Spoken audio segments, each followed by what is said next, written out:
pledge allegiance to the flag of the United States of America and to the republic for which it stands, one nation, under God, indivisible, with liberty and justice for all.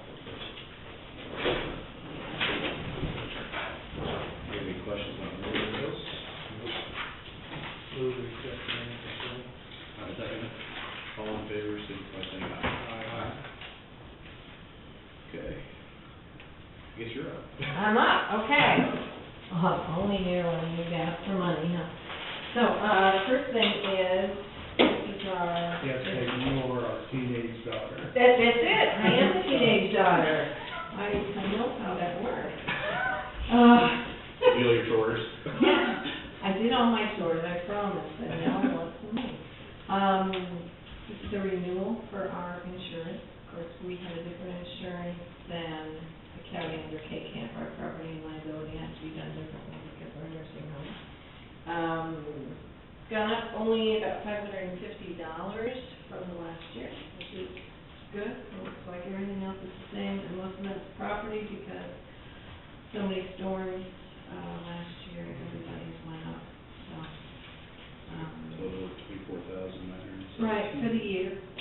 We pay it in quarterly installments. So, pretty much right in line with what we had last year for the most part.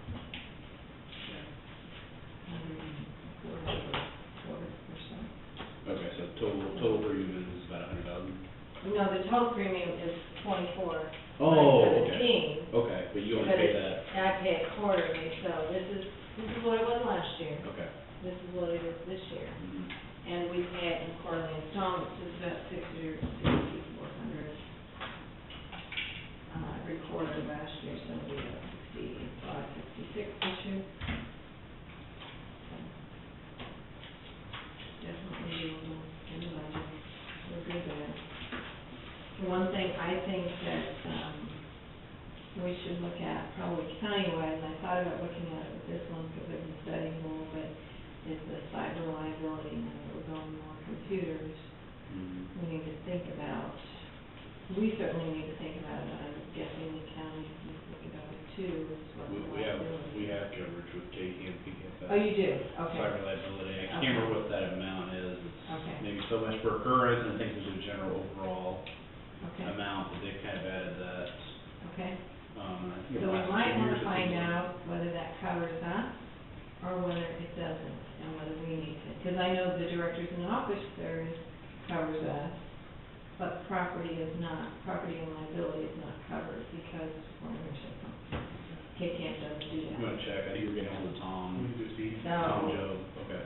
and then if you've already chosen to do it, maybe you have some guidance as to what level we should take up there if it's not covered. Okay.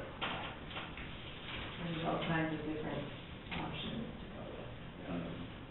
Okay, the next one's real simple, it's just moving money from Harwai, which should have come in the first of this month, and moving it over to Atchison County Treasurer, so we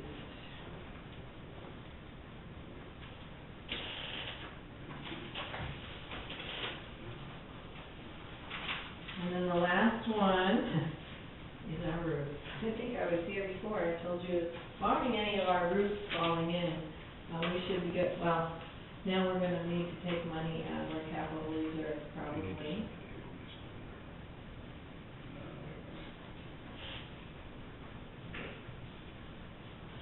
So, what has happened, so you all know, last week on the back end of our building, one of our air conditioners has apparently been leaking a small amount for a very, very long time. And when the leak came through, Joe and Brian found that the roof was deteriorating underneath it.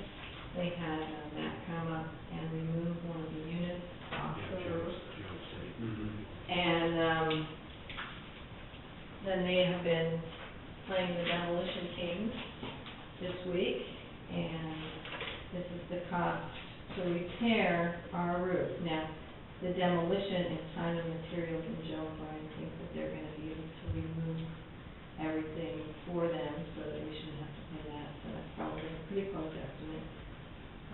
But Could you solicit RFPs for? they looked, it wasn't a formal RFP, it was something we had to do now, but they did look at some different people, and apparently this is who, when Memorial Hall had a problem with their last roofer, this is who came in and fixed problems with their last roofer.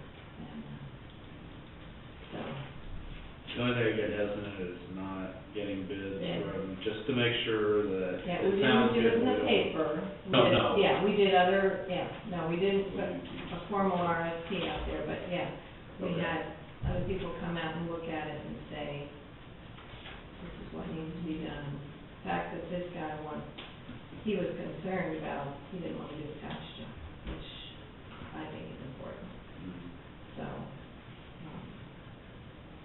But, Brian and, Joe have built the new curb for the air conditioner, which was the problem before. So they've been up there, they ripped it off, they've built a new one. What do you think? I mean, should I get some more bids, like official bids, or I guess you're kind of hesitant to? Yeah, if you want me to put it in the paper and stuff, I can do that, I just don't want to leave a roof undone for too long. So that'd be good. Well, you'd have to do that if you did sealed bids. If you didn't do sealed bids, I don't think you necessarily, I don't think you need to publish RFPs that I are think not for- sealed. I think for stuff that just needs to be handled right away, like a roof, a leak like that, I don't think it's required. Yeah. If we were doing some new construction or something, that would be different, but. Mhm. I think for sealed bids, I don't think you would have to publish. Well, I don't recall. I don't recall. If they talk to 2, 3 different people, it's somewhat similar to what you're asking for. Well, the other 2 or 3 they talked with, did they give like a, no, that's what I'm asking. Here's the issue, this guy didn't even give an estimate till this afternoon, he finally sent us something, everybody said, well, time and materials, it will be about, and that's what everybody wants to do, is just time and materials, and doesn't want to give us a solid estimate, to how much time it takes us to do this little patch. Because it's a small little roof, it's, 22.5. you know, like, yeah. Small roof. Yeah, it is a small roof, but it's got 2 curves. We have to remove the other air conditioner, Mhm. we have to do both the curbs and roof that, and then put them in, and then re-roof the whole thing. So, nobody wants to give us a firm. Thank you for, No problem. pulling that unit No out. problem. Yeah, man. Who here in town could do it? Now, we've talked to Manginelli, before, and he was more in the lines of just patching. Well, We Bullock, didn't talk to him. Joe Bullock does an awful lot of, We haven't talked to him, I don't think. I'll talk to Joe and to Brian, see if he was one of them. that would be my preference, is like, kind of like to see Okay. at least a couple of All right. hammer down, because I don't know if 25 is good, I don't know if that's bad. How big a roof are we talking about? We are talking 20 by, I don't know, I'd what's say saying there, is it 20 by 20? What would you say? About half of it is her fault. Be my guess. And they're gonna tar it, is that what they're gonna do? They're going to relay, they have to relay the whole, wood, no, I'm not good with the wordings Sheeting. on this, the sheeting. Oh, a half inch. Yeah, I mean, Plywood it's pretty there. detailed in there what they're gonna do, and then, but honestly, I don't know, so I would rely on Joe to lead this piece of it. Mhm. You want to talk to Joe about it, or? But yeah. It's kind of over that $10,000 threshold that we like to see. Bids, I hate to say yes, and then we're gonna require everybody else to do. And then you want me to wait until next Tuesday to do this? I'll leave it open now. Let's get hold of Joe, let's get hold of Joe and see if we can have Joe come up. I assume he might be up here with Joe Burlett to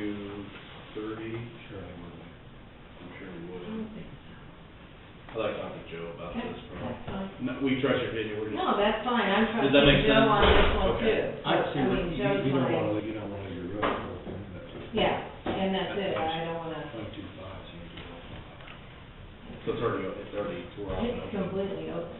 Yeah, we had to tear it off to get the old, I mean, it's, I don't know if, yeah, I actually thought that Joe had probably been, discussing this with Did you. he talk with any roofing companies before they tore it off?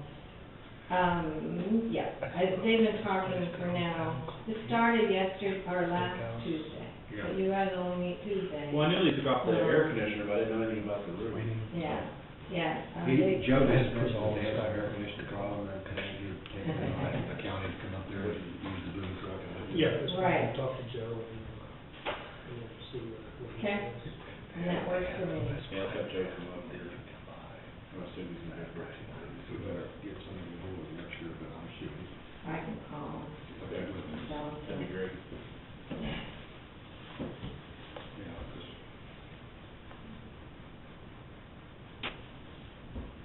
Yeah, 'cause, yeah, they've removed, they had to Well, that's remove a what I major thought. portion, and then they have, rebuilt a good portion of it already. But that's just how I'm doing it, and. Did they know they were gonna have to tear off the roof before they took off their air conditioner? I mean, they knew. No, but once they found what they did, then they, then they had to tear off the roof. It was rotted. Yeah. And the way they found it is they had to tear out the ceilings, and tore out the ceilings. And so everything was wrong, Okay. everything. So they is didn't it have covered to. with a tarp or set in case of whatever? Yeah, right now it's got a tarp on it. Tarp on it. Yeah. Yeah, it's got a tarp, and it's not off. That's right over all the offices, all the electronics, all the medical records. So, I'll call Joe. Now I'll call Joe and have him come up here, and you want to. I would think for a roof, you'd probably be able to get pretty quick estimates on that stuff. It Yeah, wasn't like- I think they talked to different people, but, yeah, the trick is finding someone who will do it, and someone who will give you a firm price rather than just simple Bids. time and material, which is what most people want to do. Okay. Time and material, because you don't know what they're doing themselves, we haven't pulled the other air unit off yet, and we Mhm. still have to do that. And then this one is completely rotted through the ceiling, what you found is ceiling. Okay, we'll talk with him here, Okay. hopefully here this afternoon. All right. Oh, and then one other thing, just so you know, in August, I'm gonna take most of my vacation.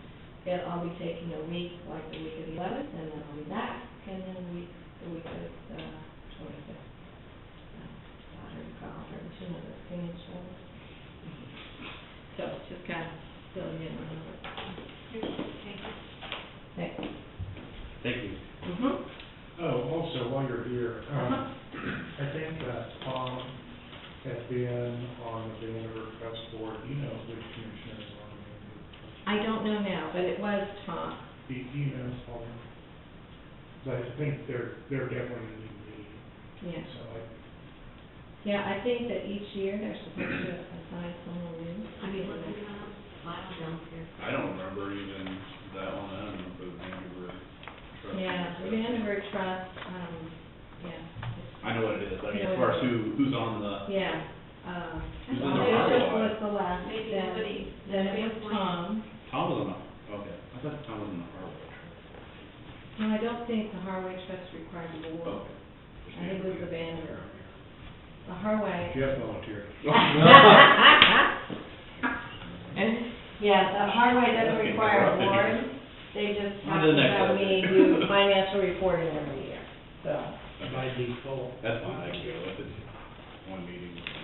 Yeah, I usually ask for. Well, I think they were looking. They're dissolving, dissolving, yeah, so, yeah, one that's fine. meeting, and then creating maybe a new trust. Okay, that's okay with you guys. Yeah, I move, Mr. Chairman, I move to appoint Jeff to the Vanderbilt Trust Committee. I'll second that, being he volunteered. All in favor, signify by saying aye. Aye. Yeah. Dorothy T. Vanderbilt Trust. There you go. Can I call you? All right. Thank you. You'll hear Thank you. something probably back to Joe. Okay, yeah, it concerns me that you only meet once a week. I want to be sure I get something moving along so that we can, that's fine. I don't want it open too long. Yeah. Okay? Thank you. All right, thanks. Hey, Mike, on the, hazardous rural roads,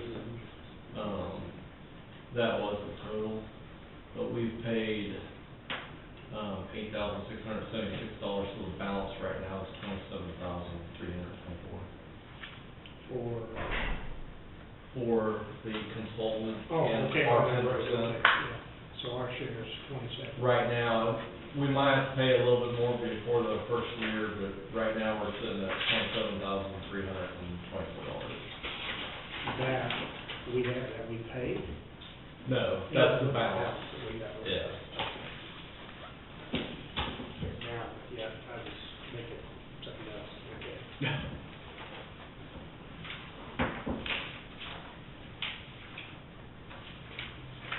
Okay, road grader bids.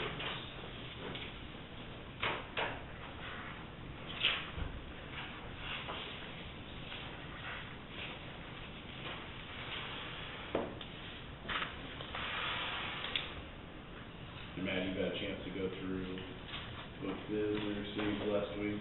Yeah. Road graders. Yes, I have.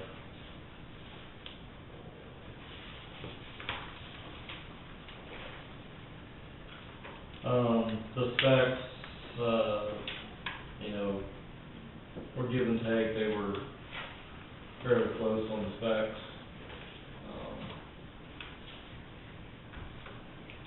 Kinda had,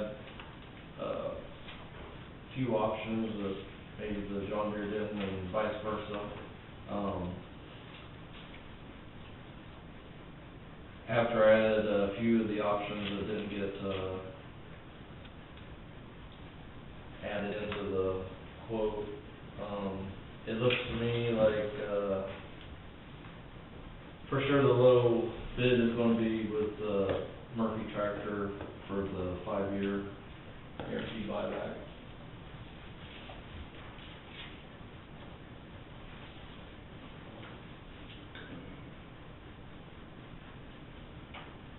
What questions do we have? Do we have questions from Matt?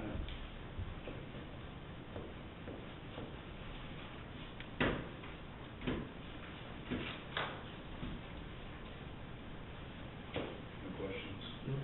Any questions? Okay. Need some more time to discuss, or wanna entertain a motion? I move we would go with the Murphy tractor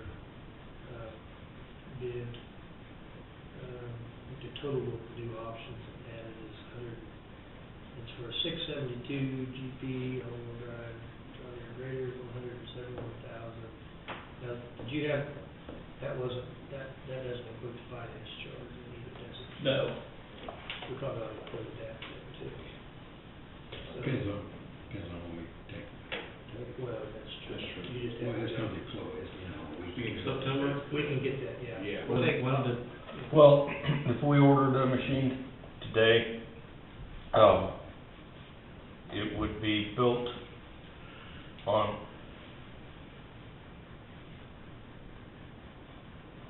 October 8th. And then it takes a week to ship or so after it clears quality. And, a week and up, and our shop just to go over the machine, so it'd be the end of October.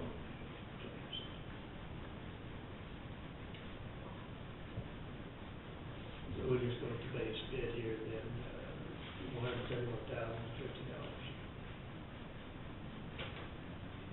Is that correct, Matt? Yeah. Got a second.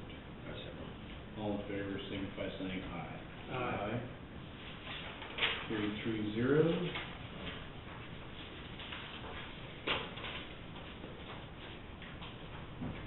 Thank you very much.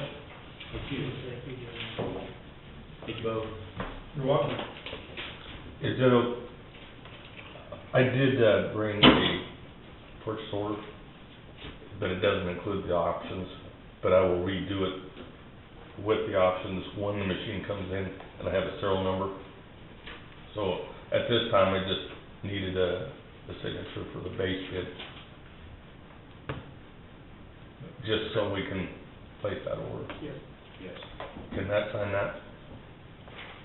You will do, won't you? Yeah, right. All three of us. Yeah. All three of us would probably sign.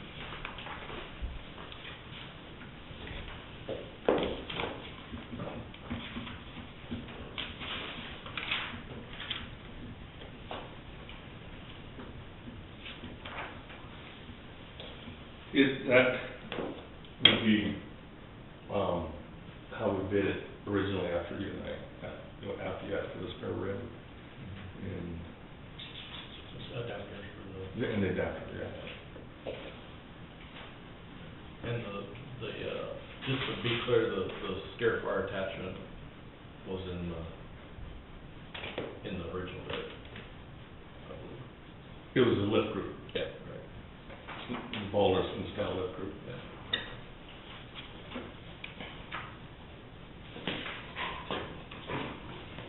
You guys checked our order board today. Highlighted all the motor graders that we sold in the last couple of weeks.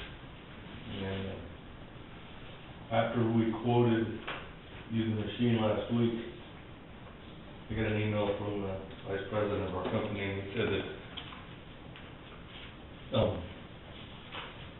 The price went down?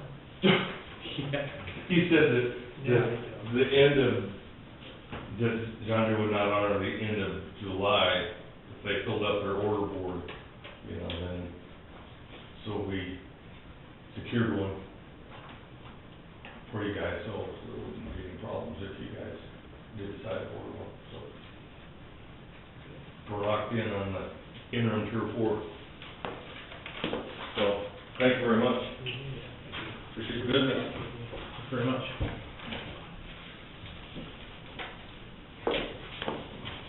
Ma'am? Yep. Are you good with that? Yep, we got a few days. Are they gonna take the 2 users right away? Or are you gonna keep them back, just in case? I'm gonna keep this one, or I'm gonna get the machine. Yeah, I guess it really won't matter on, Thank you, Dean. will it matter on, thanks, Dean. Will it matter on your part? So, if If one we is keep them, being, we're not gonna use, we're just, we'll sit there unless, there's an emergency, 'cause I don't wanna risk something happening. well, here's one thing, one suggestion, if you did decide That to, you usually you weren't to gonna you. run one and have a park, it'd be better to trade it now, in case something happens, somebody broke windows out of it, or, you know, did something to it, it'd be sitting there, and if the condition got worsened, not worsened, but, something detrimental happened to it until the new one came in. Well, with it not being snow season, looks like we can get along with what we got now. Well, to be honest, I don't have a guy, well, I do have a guy that could run it, Alan, could run it, but yeah, until we really get into good grading season, we don't really, I can't see what, we would have to have one. Yeah. That's cause I really don't wanna I don't wanna risk something, Well, if we break something, then, I mean, are we? transmission goes out or something like that would happen. I'd say, Just be get rid able to. of it. There was a county that traded, Jefferson County traded, a couple of years ago, 2 cats in, or they sold them back to Cat, they bought 2 John Deeres, but they got to keep them until they got the new John Deere's. Transmission went out on one of them while they were running it, and it was like $20,000 bill. And the county didn't have to pay it all, but they had to pay the line share, and they were pretty upset, so. I mean, that's probably a good idea on you guys' part. I think that's probably what we're gonna send them down the road, be safe. And if you got an emergency situation, you know, I mean, we got graders around there. Like, yeah, I mean, if something, a flood or something, and you want for a period of time, we'll work with you there. Okay. Well, we'll get the ball rolling. Thank you very much. Thank you. Thanks. See ya soon. Yep, give me a call. You getting hats when you come back next? Yeah, yes, I'll bring a nice hat. Okay, thank you. Do we get to see it roll off the line? Yeah, we got the gold key, goalkeeper. You know, I've never done that before with a governmental, that, you know,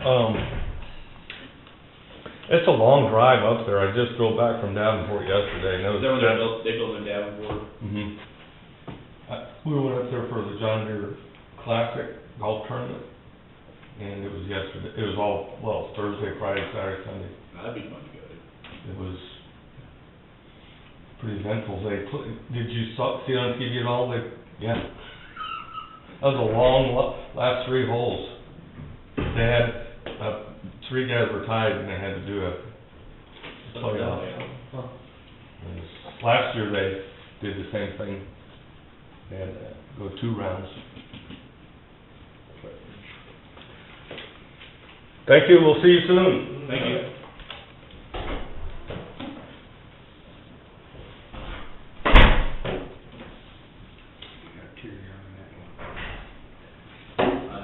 Like I said, we're in, no matter what, we're in, I have nothing against deer. I just cat guy.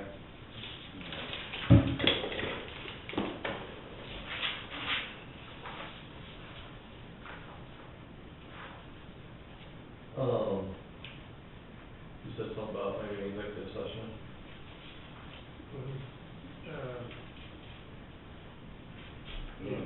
I don't show anything on the agenda online until 2. I just said something that there may be a chance that we're not meeting out that far. Okay. It's good, probably the budget, but,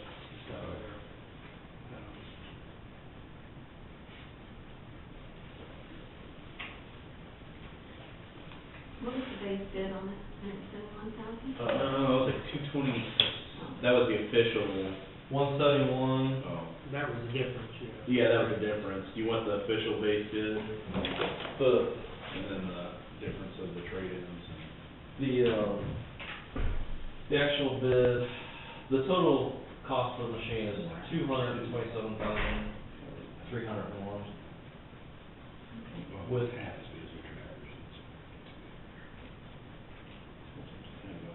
and then with the $60,000 trade-in. Which one's it? Current sale, pretty good.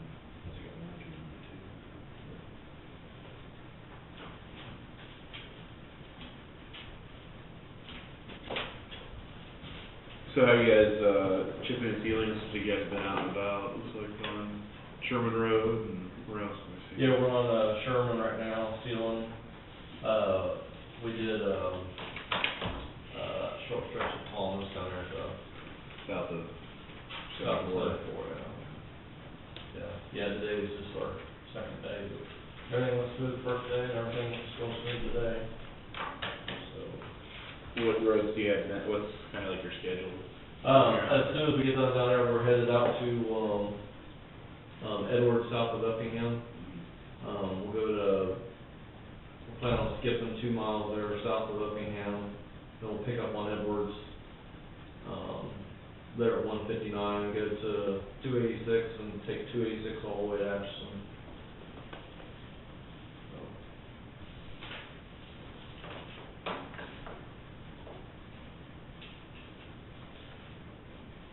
Been good weather for chipping and sealing. Yeah, they keep putting that little chance of rain in there just to make me nervous, but, Don't make me nervous. no, not panning out, so. Yeah, hot, dry weather is good, seal weather. Hotter is better.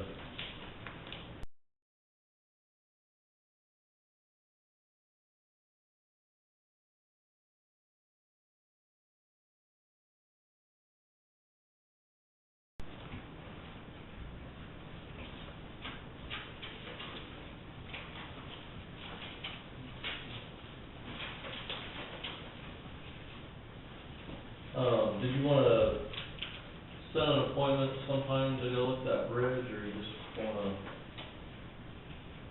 Yes.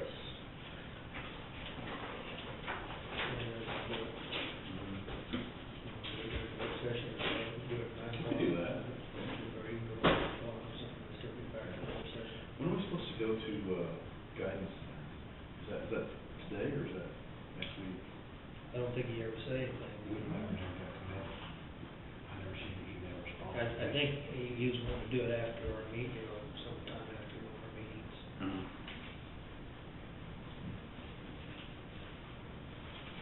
Now, when you said bridge, you're talking about the bridge in my area? That road. That road, Road. you should have it right there, Tom. Yeah. It's that big idea. I'm not even sure what the bridge is.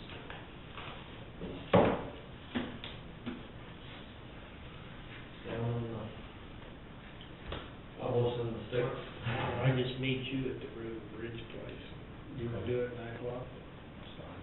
That way we'll be back here. So what day are we doing that? Next Tuesday? Next Tuesday. Tuesday, 9 AM. That would be. Meet you at the. You gonna meet me there too, Jeff, or Yeah, that's fine. road and bridge, and we just all right there and one day for fun? That's fine. You gonna meet there at the Dolman Bridge at 9 o'clock? Yeah. You gonna meet at the Dolby or Oak Creek? Dolby? I wanna look at the whole road. Okay. I wanna see. Yeah, we'll just meet there at the Dolby Bridge. We can go that way. Yeah.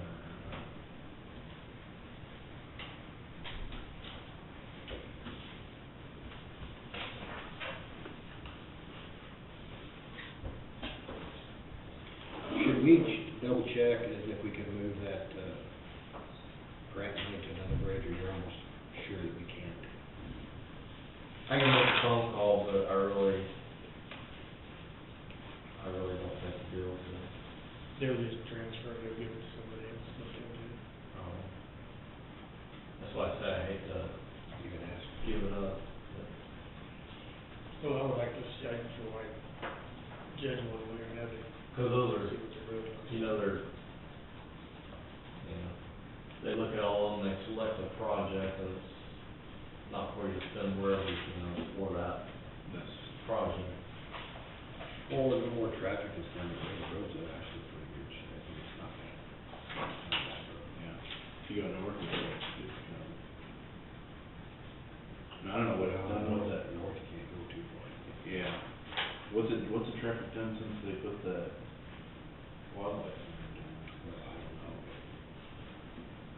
I don't think, That- it won't be now, but. It's, 'cause yeah, there's it's not nothing going up. up next winter. Now, when they start, Yeah. yeah, there'll be more traffic. You should see that. That will create more traffic. I hadn't heard, yeah, I hadn't heard or seen a whole lot. Went down that way to see what there's any traffic. They still leave that pad there, you know, where they park they leave that for like parking there, or, you know, right there in that corner? How did we ever come out that ground to the south? Do we condemn it, or do we got it, or, Oh, the rights of way on. yeah, the right of way? Have you heard anything about that, Tom? Sorry, I was reading the email. Right of way is The south. Dolby Bridge, the right of way for the bridge. Is that the one that I wrote back to, no, I'm not.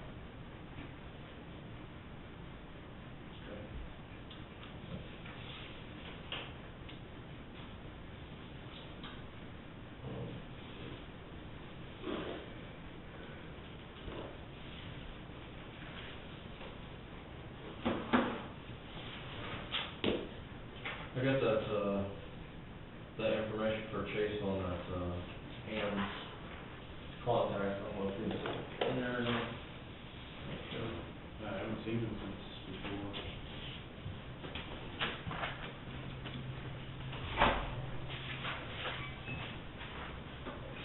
So we got solid waste appeals today. What about this? Look how fast we attack on the west. Which one? You might get that, it's an email. Oh, yeah. I got one on my phone, I haven't opened up and read it, I just got that. What was 20-some pages? That was the. Fiber. I guess the way I'm reading it is,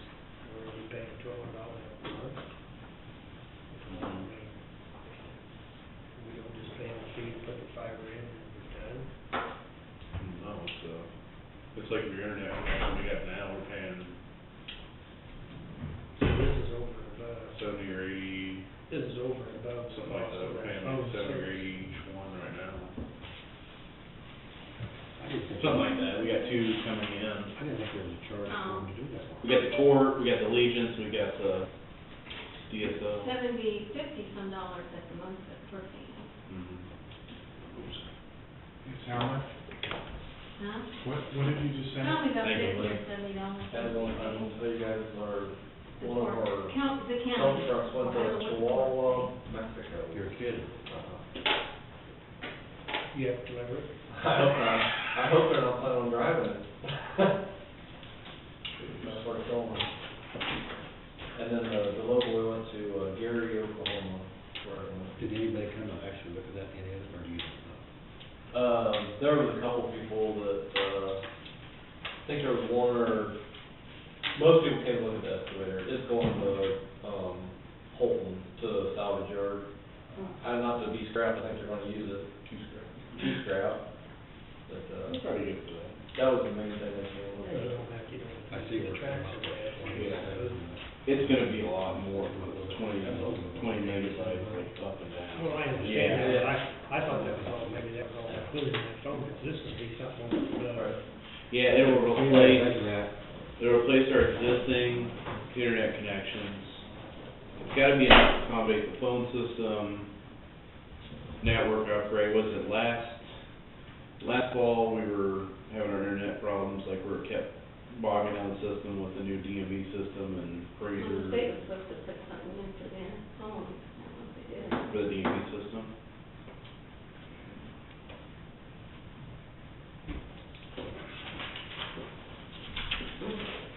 This is the email from you on your rotary fees. Okay. Do we have, You know, check, we're gonna make checks out Friday. but it Friday, says- okay, that's fine, Friday's fine, so. I don't know if y'all want.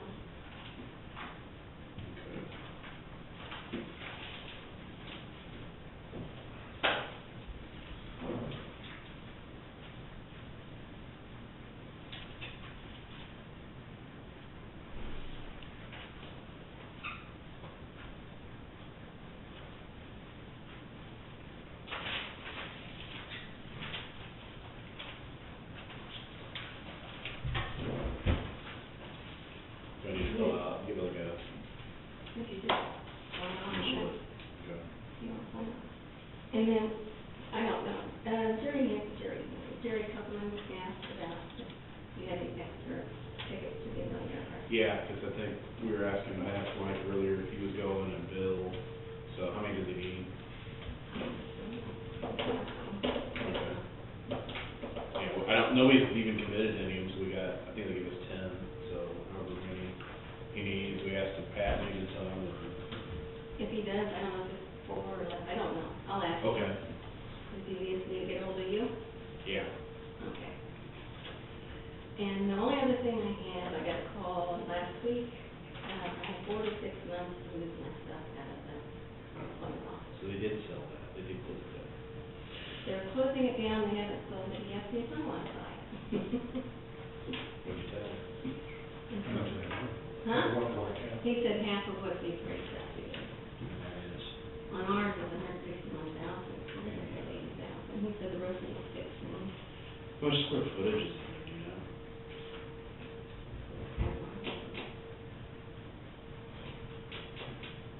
Is it worth taking a look at, or?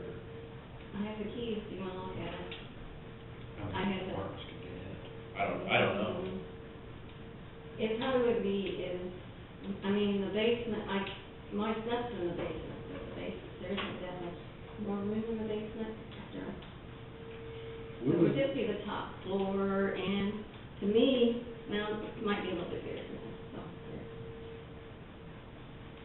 Looks like, we need to get some of that stuff down the Close cave. that on. Close that on. Yes, so it. What, the building to the west, is that vacant? The You know? doctor's? No, it was an accountant, it said certified accountant, but I don't know. Looks like it was vacant. Gottschalk, or whatever the heck it was. I know, it's just all open space up on the top floor. Other than there's two, there's like a conference room and then kind of like probably a private office or something also, and a bathroom on the top floor. President's square footage, one thing. Yeah, they square footage. Do you know what the address is? for that place? Not in Kansas Avenue, 8 something.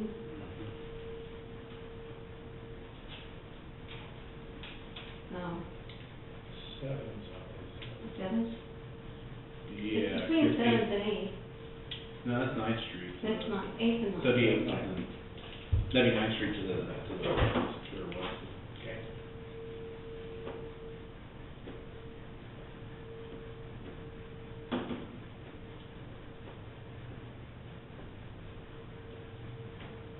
That was just the minute guy, so I don't know what, talk to him, 'cause he asked me if I could let the Westar Energy in to read a meter,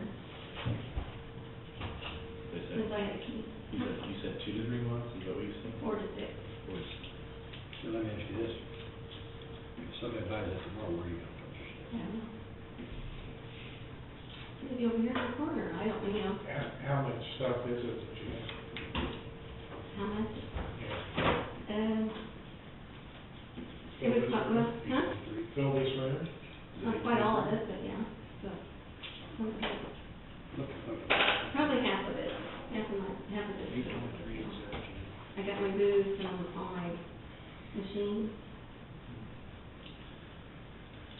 That north side of the wall, but really nothing kept in there, it's just behind them where the doors are on the north side of the room.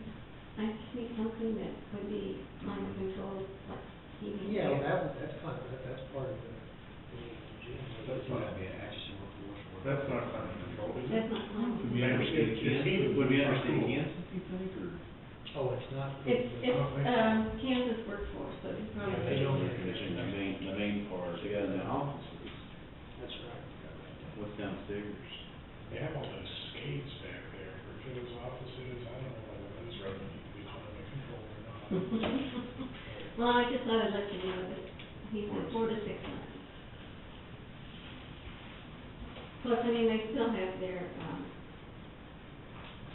computer, I mean, like their server and everything still on, so. Kansas State workforce. Where'd that be listed under, you know? Unemployment, maybe? It's not under the workforce? Probably under state government.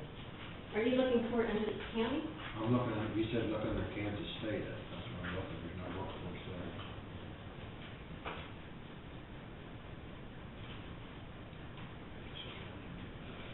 Yeah, they announced they were closing that down the day that we went to, like, almost 10% of those.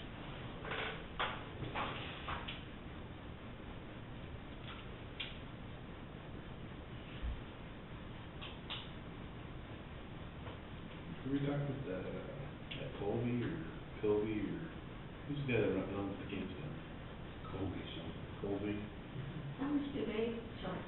I thought he said like $2 a linear square foot or something like that, and it's climate controlled, did he, it was, what did he say, 70, 75 year round? No, 72 to 75 year round.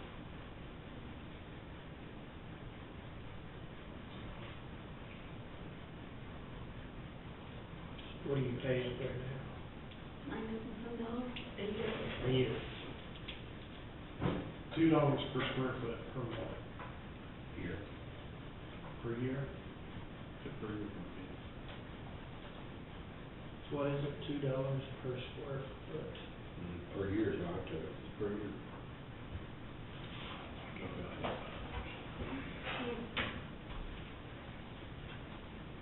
I'm gonna estimate that building is, 12 to 1,500 square feet up and 12 to 1,500 square feet down.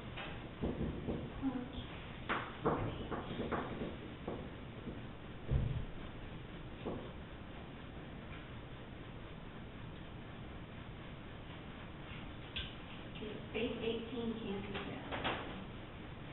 See, I don't know how much of that parking lot would go with that place, or is that That's liquor dyers? public, isn't that city Atchison? I didn't know if it was the city or liquor dyers or, not liquor dyers. Burger Dryer has some of that, I think, to the east of that, I think. I'm not sure. I know we parked over there before. Just don't know if it will start spending. Yeah. Yeah, well, Carol, this is Molly. Hi. Can you just, send somebody in, like, or somebody that knows any square footage of a building?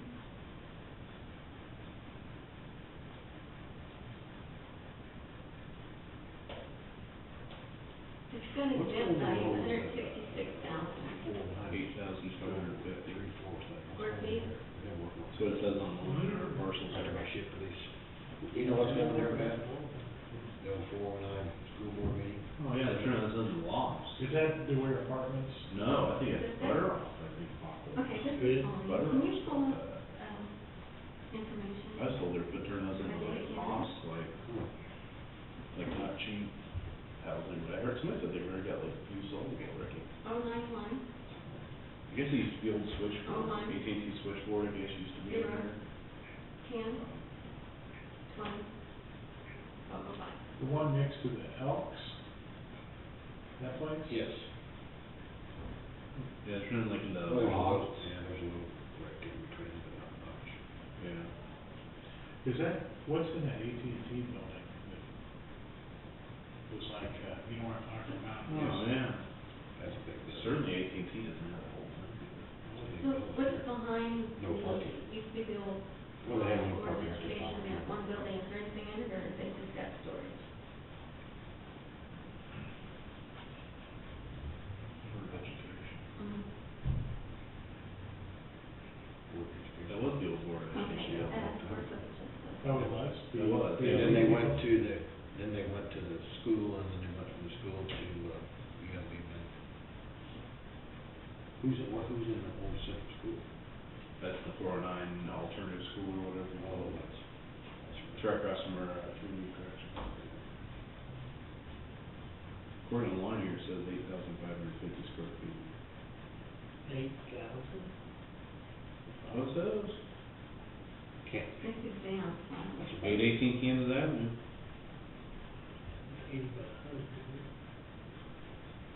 Yeah, it could be. I don't think it'd be any, Built in 1970, it says built in 2,180.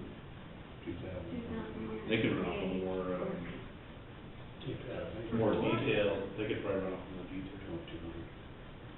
Where's the basement? Well, that's just the top floor. This much. Can you print the card off? Yeah, to the commission room. You know where the commission room is? Okay, thanks, Beth. They only show one floor on it. He said 2,188 square feet. That can't be right, then. 4,400 feet. Online it shows 8,550 square feet. Is that what? Oh, that's market land detail, sorry. They got a full, they have a full report that we keep too. What do we got downstairs now? Do you have any idea? Your office treasures, deeds, driver's license, appraisers. The appraiser took me off.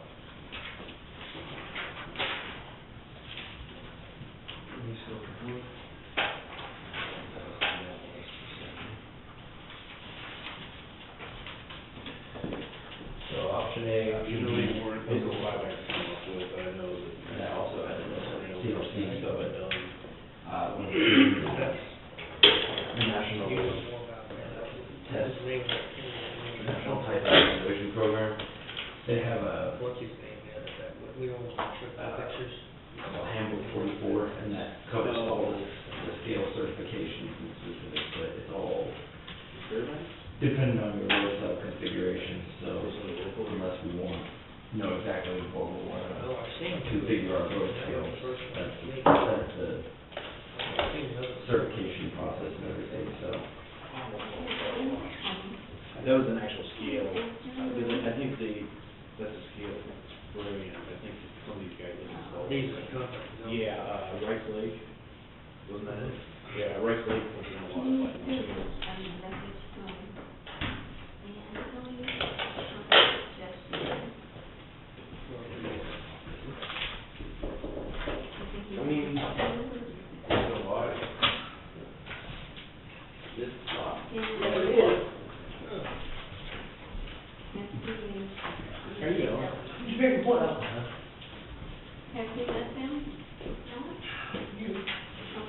Please. No, that's Philly. Nice to meet you. Thank you. Thank you. This is my replacement. We can't replace you. That's what I said. We have, do we have to prove It's always been done. Of course, she's carrying the big stick. Capers and Social Security says I can, so I ain't. Did you have any questions on that building? No, we were trying to figure out the, square footage, the dimensions, as far as first floor. Is there two floors on this? Yeah. There's a full basement. That's what I thought I was. I'm sorry, yeah, full basement and. Okay.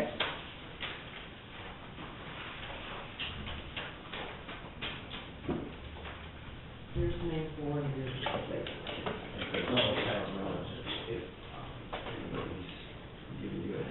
Built in.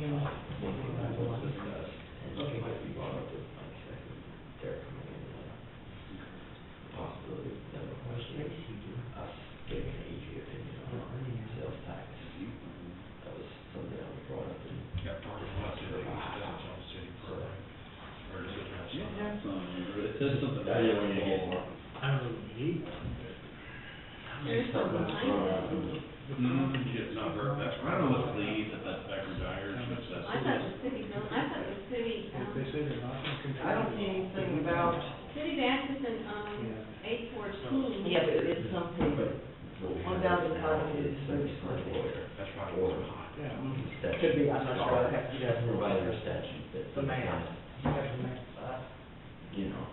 The whole legal process of getting the sales tax rate fixed. And it's really not as simple, but I have a feeling that's what's going to get discussed at the in the next 20, 30 minutes. And the building to the rest of the, Derek, account, is that vacant? Didn't show you the picture. Full solid waste assessment.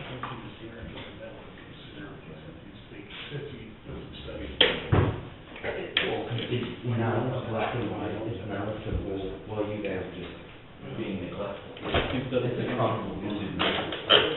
It's getting everyone to agree on a solution. Much more difficult than what everybody kind of initially thought. I guess it's who they are. Right here below, it's kind of a docking bay area, and it's kind of lower than the main, Yes, five cities main trying line. to agree that today's Tuesday. Anyone would like to do those another one? Yeah. I think 820 Kansas. But Berta, Purpose isn't to ask questions to. I mean, that's 820 Kansas is the other building. And so, they're asking questions about 835. past policy.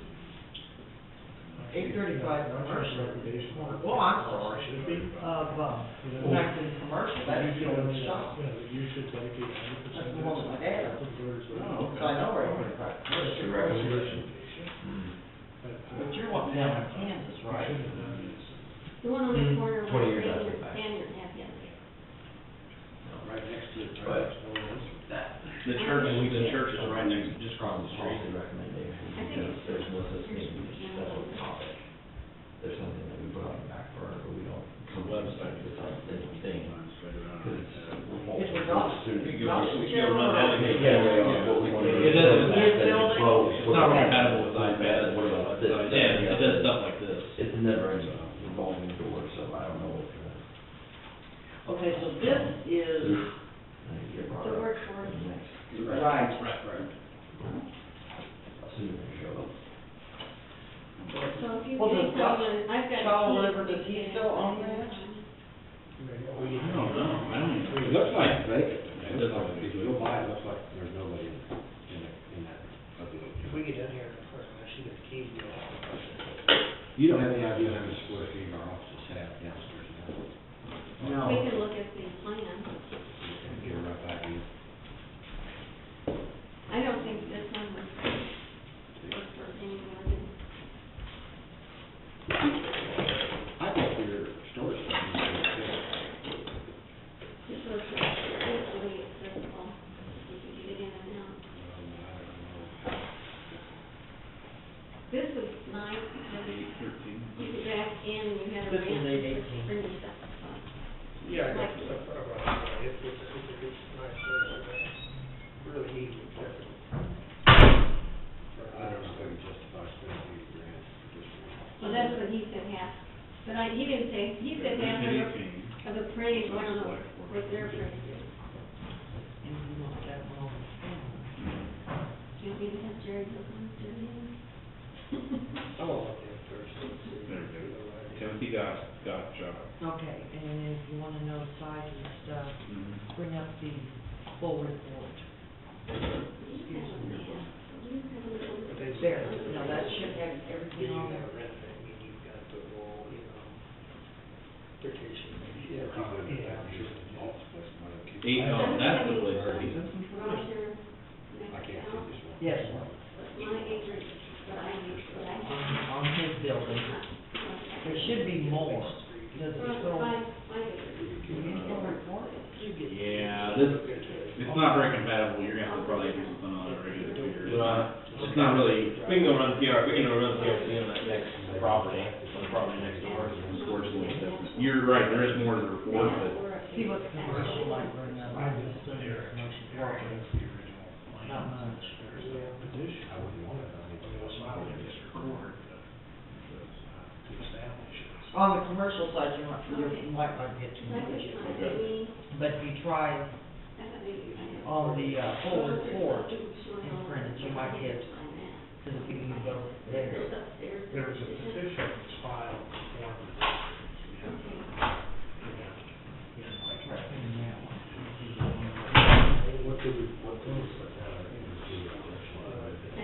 there we go. Okay, there we get Now, it's still, yeah, it's cutting off something. report. I did Yeah.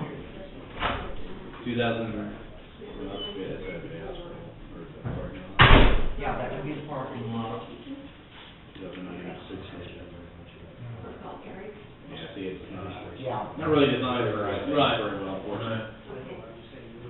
Yeah. I wonder what that, if we can get back to that, the lots of the east. Well, Roger did.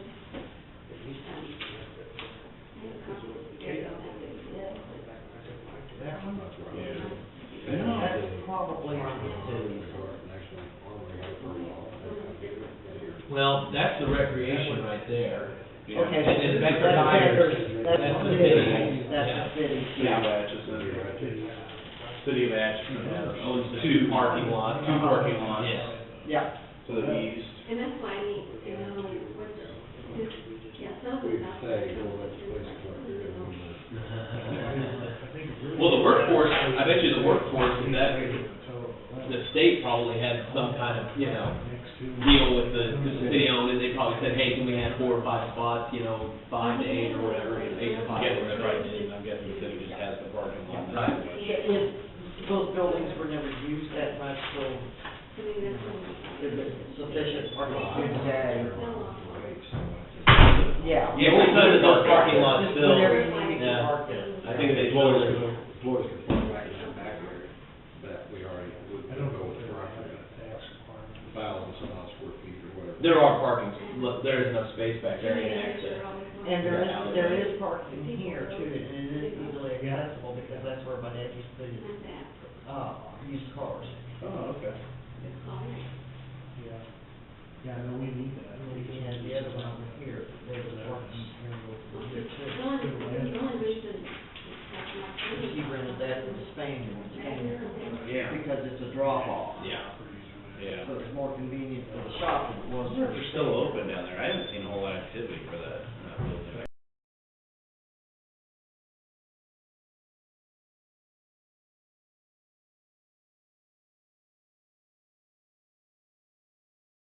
In the back there is, Oh, the glass, Emery glass. Well, Yeah. some of it. I'm not sure if You need to. there's anything in front of them all. I thought the first guy had. Upstairs. So we need a list. of Heirs. landowners. Emails, I don't know. Did she get that from you every year? All I give is the landowners and how many. That's why I mean, I can skip through You the need, Joe you need for a little. everything. Yeah, because we got man letters. The That'd be fine. I haven't heard back from Stevie Durkin down the guys. Yeah, we should have Okay. You haven't yet. No, I just sent him an email. Well, that's more or less. All I had was the, Anything else we can answer for you? No, appreciate it. Nice meeting you. Yeah, nice meeting you guys. Okay, nice meeting you. Yep. We'll be seeing you too. I think Oh, there's yeah. a nice little shindig for you. April birthday. Oh, that was bad. The cool probably. Maybe next Tuesday, we should do something for her, recognize her first year service officially. They're having a party for the 29th, 10 to mid.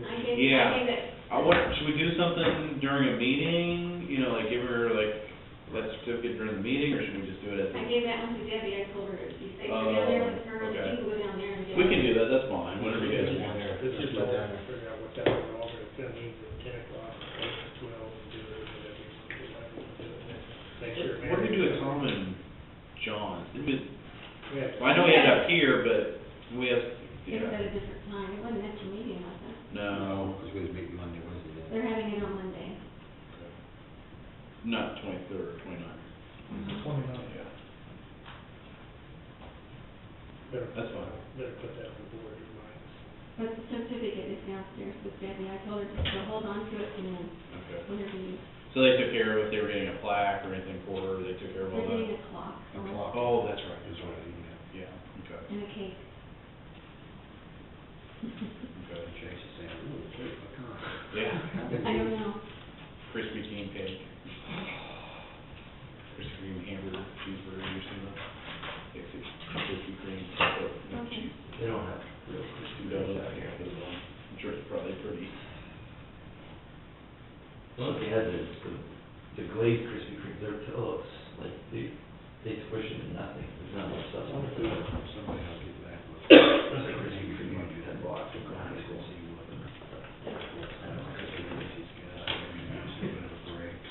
You mean, We got, There's just not quite the same as the ones that you watch on the kept. long conveyor belt on the bulbs. Oh my goodness. Have you seen the conveyor belt? They make the Krispy Kremes fun. So we need something. Well, I don't know how, that's gonna be. Just one continuous conveyor belt. That's Shoot, I what think process. we're working there now. One don't get cut, fried, glazed, follow it, and then fix that one up. Shoot, my neighbor lives there. And then That works do for a, that. oh yeah. He's that guy that went around that map. Brent, yeah, Brent Donaldson. I could ask him. oh, yeah, he's, I think he, He's the guy getting around without a map. yeah. Let's have a look at that building. I did send an email back from Steve Durkin. Never heard back on whether it worked. So we can do it tonight. So if you guys wanna do it tonight, or wanna go some other night? Well, we gotta go in. Today. Yeah, you want time to get down here? Yeah, well, we could be done by 4. Well, it won't take half an hour to go in there. If he said, no, we do it 5 or after, it could be. Can we call I it? got all evening, I got all evening. We ready, wait, see if you want to do a little earlier, or? Well, 5 would probably I don't know be. what time we'll be out here. Well, we've got Joe Burrow. Memorial Hall at 3:45 until 4, and only gave 15 minutes. That's a lot of project people in there. I'd say 5:30 would be good. 5, no, 6, 5. Well, yeah, you get that. It's just right down here, just a blue building, isn't it? No, it's down there across from Mueller's, that big brick building, across from Mueller's. He moved in there a couple years ago. We ought to be acquired by the AT&T building. I drove past that 200,000. It's big. Parking will be. What is it? I don't know what they got to do. They didn't develop a parking lot or something like that. It's what they were looking for, maybe somebody should go. That parking lot to the north of it could be where the old Henry's used to be. How good is that? That's Civics. Which building? North Church. South of the, where the old Henry's restaurant used to be years and years and years. You mean between, Oh, that parking lot? Yeah. That's the city. There used to be, There used to be the telephone used to have some parking right behind it because they had a fence around it. They parked I their think trucks. it's, I think that's city. City, I think it's city badge, some sort City of. got all that.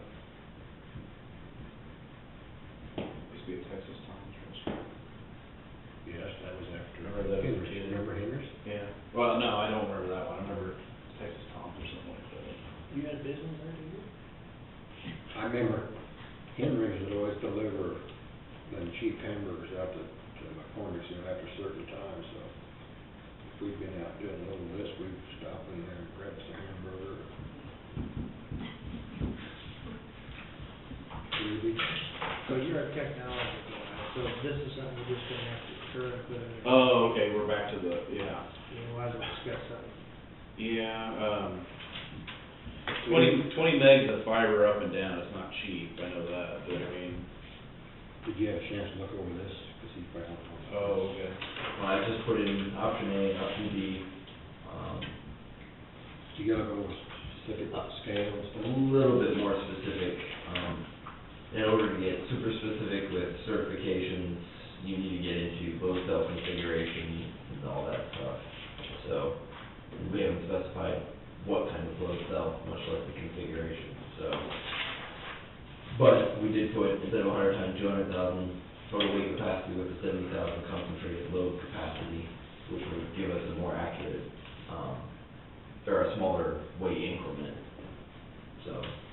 Well, I assume that, the companies would know that, but they typically have to have a site inspection before you build the scale. You have to get endorsement by Kansas Department of Weights and Measures, their branch of the Department of Agriculture. They have to approve them before you can even put anything on. And they're the ones that'll probably tell us if we need just a certified scale or a legal for trade scale. We'll probably need a legal for trade since we're invoicing off of the scale, but that whole certification process, because we're buying the scale, they do the calibration and the maintenance, they're gonna know exactly what we need and how to stay certified, so. Would you make any changes to anything else? Option B, J, scale house, and we put minimum dimensions, 15 foot by 15 foot, insulated heating, cooling. Should I put, I mean, what are the basics other than the dimensions, and then it needs to be, should I just say up the building code? Let's go code out there. Color, yeah. Let's go code up there. I think it's a bad idea to do it, because the people are gonna get this, and they're going to say, they're wanting us to engineer the building for them, be the architect on the project and everything. So just throw out option B, is that what you're saying? Well, it does, and it sounds like, I really think you're gonna find a cheaper way to build it, if you decide that's what you need. that- Well, and we're really leaning towards trying to get by the first year, not one to try to, Yeah. you know, from up there, let's just throw it out. Okay, that's why it's scrapped. So, They're definitely gonna get it. Expedient. Because they'll probably give us a lot of options on what they've set up, I mean. I've seen a lot of times when you leave them vague, that the people there that review them sell you the Cadillac instead of, oh, you need a Pinto. You know, if you leave it vague, it's what they tend to try to do. yeah.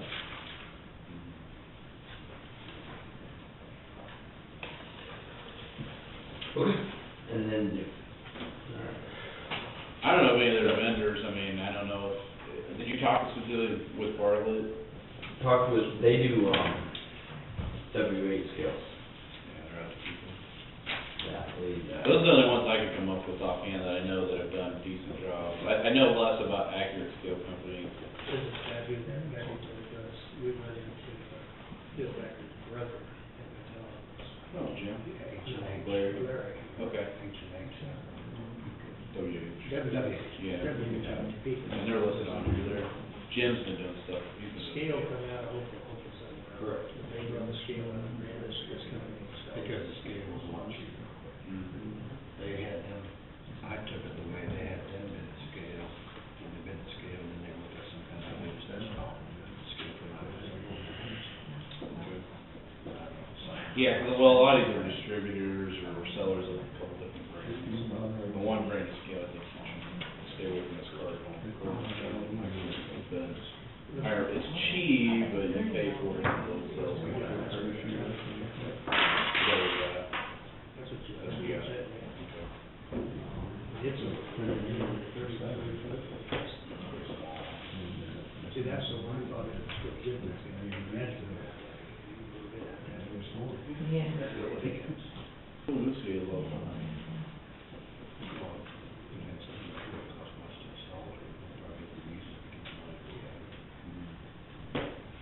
stay there, if that becomes an option, we have to go there.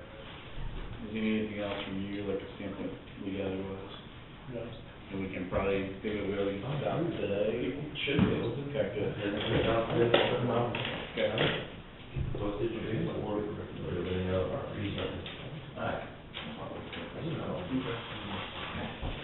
Then we'll see, and then the fun begins. If anybody thinks of any other names or if you hear the grapevine, let me know and I'll shoot them out. So next week, are you gonna start working on RFPs for privatization next week, next Yeah. Tuesday? Okay. That's So one. when are you gonna open, or when are you gonna look at these? August sixth, it was the deadline, that's the noon August sixth is when the RFPs are done, or we're supposed to receive the sealed bids. And we'll do the awarding a week thereafter. So, We're supposed to be in Leavenworth, August so move it one more day? Or- Well, do we need to have another meeting day, if that's what we actually should? Well, no, that's just, I think that's just the morning. I don't think it's gonna take all day now, Leavenworth. 9 a.m. Yeah, I thought he said it was. Well, if we only can't gonna get be it accomplished this by morning. noon, what we need, Yeah. we may have to move our. That's what I was meeting planning on, time just to doing 2 the workshop, work session in there. That's fine, so we should move our meeting time, start at 2, because we don't be done at 12 by the time you eat, get back here, we don't want to get Okay, so August sixth, you're gonna miss it. August. sprayed.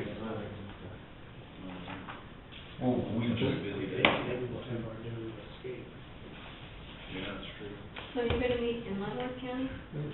Yeah, there's a the Northeast Kansas County officials meeting, and it's basically Leavenworth County Commissioner and several other, we had talked briefly at KCCA about doing a joint, Looking at things that we can share, work, do County together. Commissioner, yeah, county commissioners.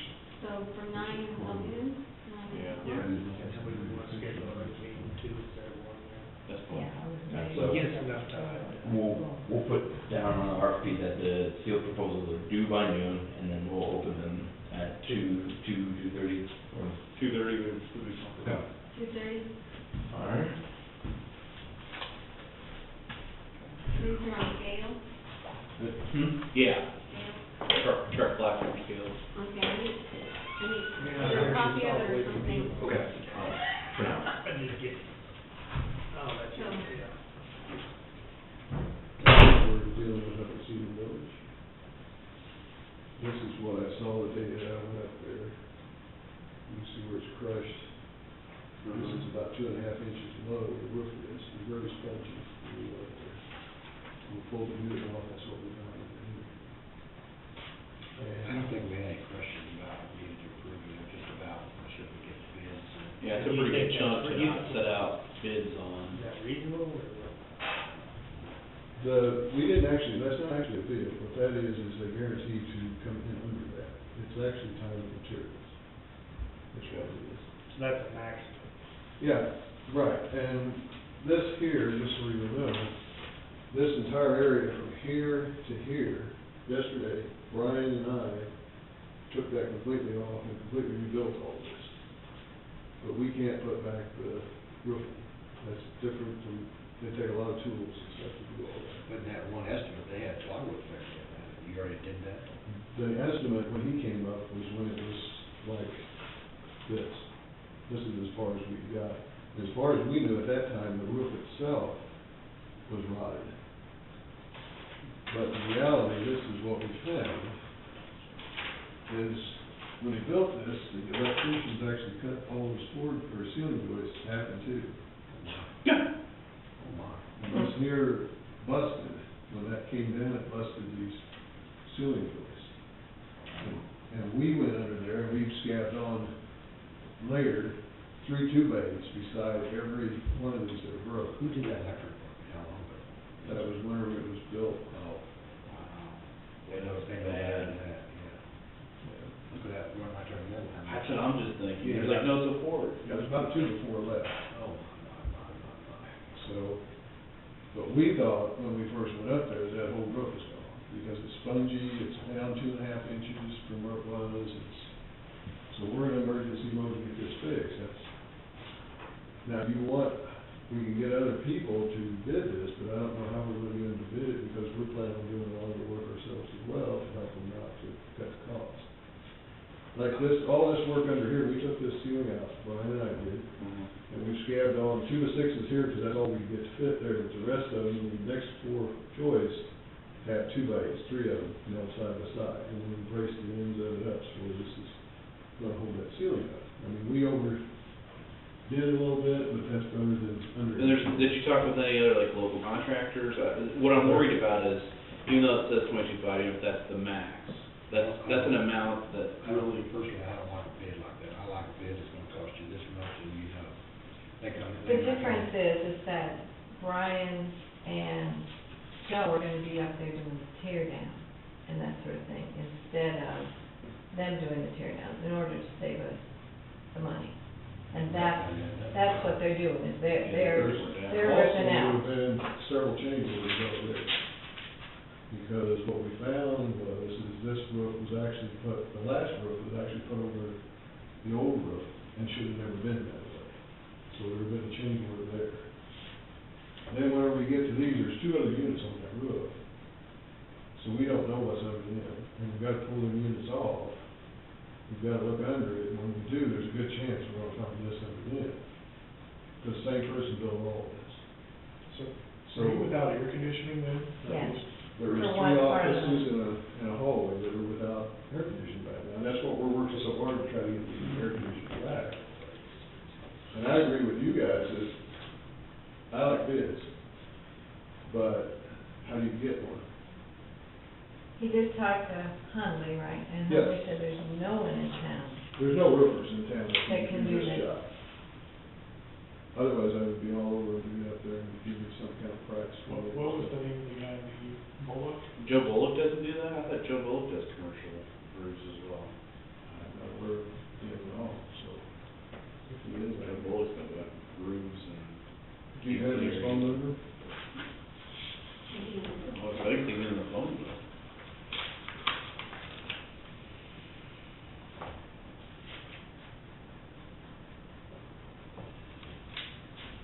Is there some way you get this person to say, okay, we're gonna do this, and this is what you gotta do. We want a bid. We don't want it, could be this, could be up to maximum. I would actually like to see the bid. He would be more than happy to give us a bid on it, but 041. then when you get to the variables, that's, I mean, I know, aren't you gonna tear this other part of this roof off and do like you did to the other half? Or no, we can't do that, because whenever we get that other half off, they're gonna have to put it right back that same day. So they were gonna work right in front of us. Yeah, They were gonna just be there, ripping off as they.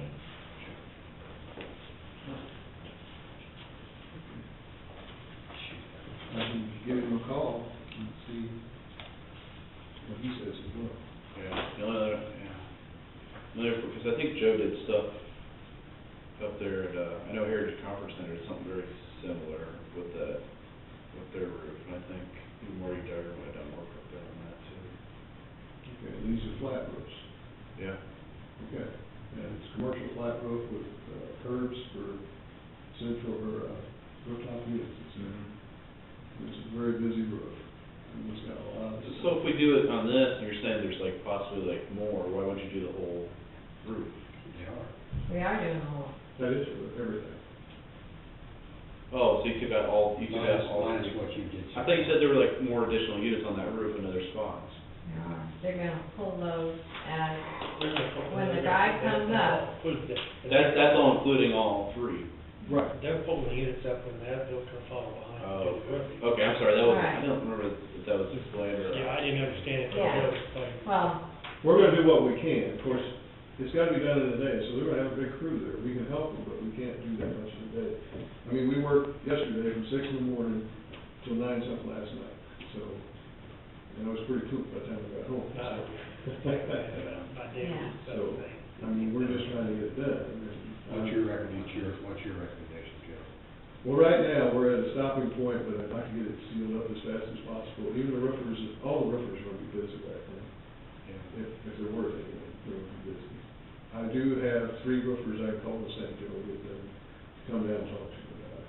But I think we really need approval to proceed with whatever's best. Yeah, I mean, you can see our dilemma, I I don't mean, think there's a doubt that we don't say, you know, go ahead and fix it. yeah. It's gotta be fixed. Okay. Well, I can call Joe here, and I'll call American Roofing and those in St. Joe, and talk to them about it. But, you really Can we need give to, him authority to go ahead and Well, if we think the estimate's not gonna exceed 22,500, we can. well, that's what it is right now. I mean, but there again, it could change it.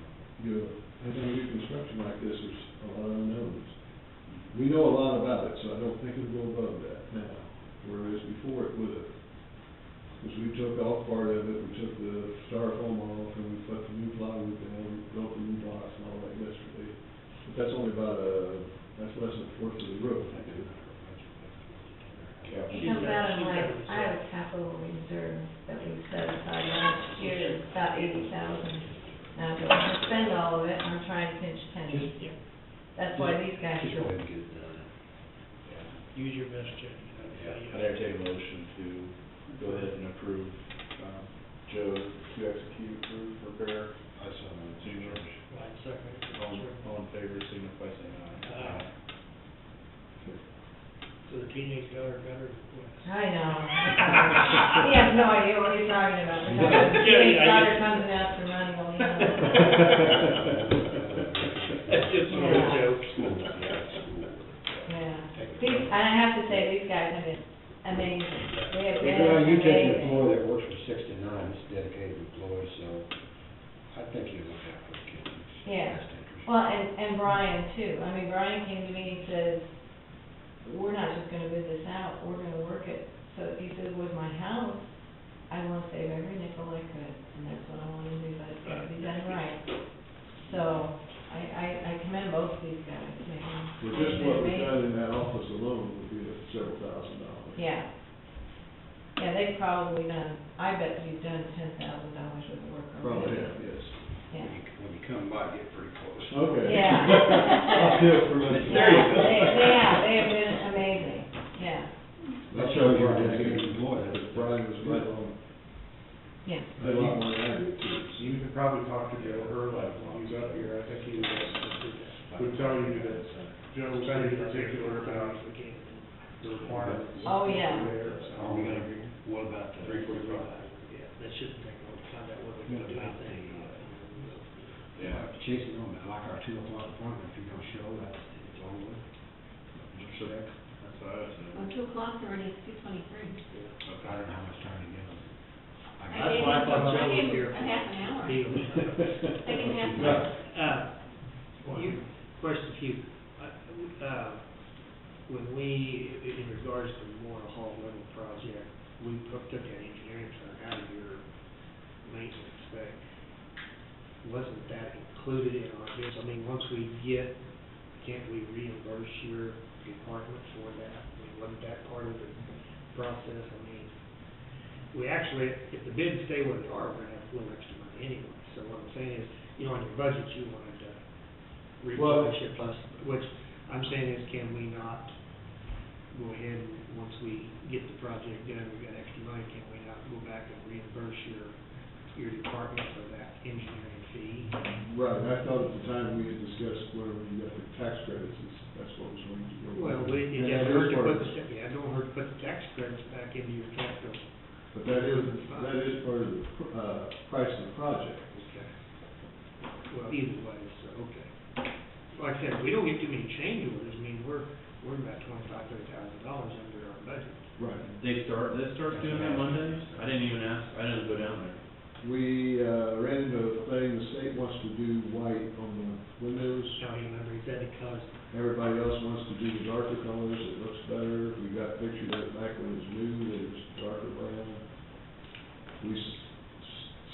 Scott Erickson sent them a bunch of pictures today, and stuff. And we should know tomorrow, whether they're gonna approve it or not, it's just gonna be white, and we're gonna go with it.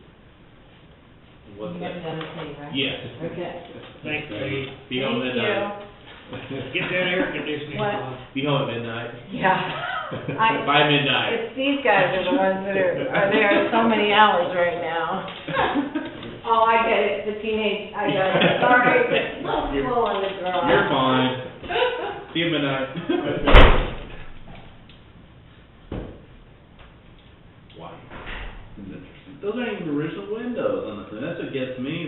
was at, what, 50, 60 or something like that? I think it was in 67. think something had a little more color than, like, you know, that, with the stone appearance, that would be a brown would make it look more attractive, don't you? I would think so. Isn't that kind of more like a brown, like a bronze, just brown? Bronze, yeah, it's a dark brown, bronze, Yeah. it's got, Yeah, I think that would look a lot better. Just think though, if we didn't have to go to the state, there'd be one job, somebody says, you've got one job. Or we have probably 10 jobs. Yeah, it is true. When we have to go through 7 different departments to get a bridge permit, don't talk about just one job. Well, the good news is I think we're at the end where it's either gonna be white or brown, that's it. Just, There you go. out of curiosity, like, what if they say you have to go with white, and we say, no, we're not going to? Probably lose the grant. Would think you lose a grant and tax credits. What about the cost between white and brown? Same, or more or less? The brown is gonna be, I think it's $1,100 more, and we're always going to pick that up, because they'd like to see it, that color, because everybody thinks that it'd look a lot nicer. So. Case closed. Can't you just kind of paint, go up there and paint one of them? No. Take a copy, take a picture of it, We and show took- it and say, see, this is what it looked like, we had white.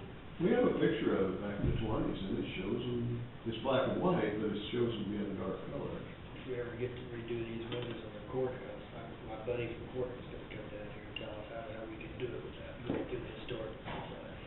Yeah, I'm not too keen on trying to see. The historical society told us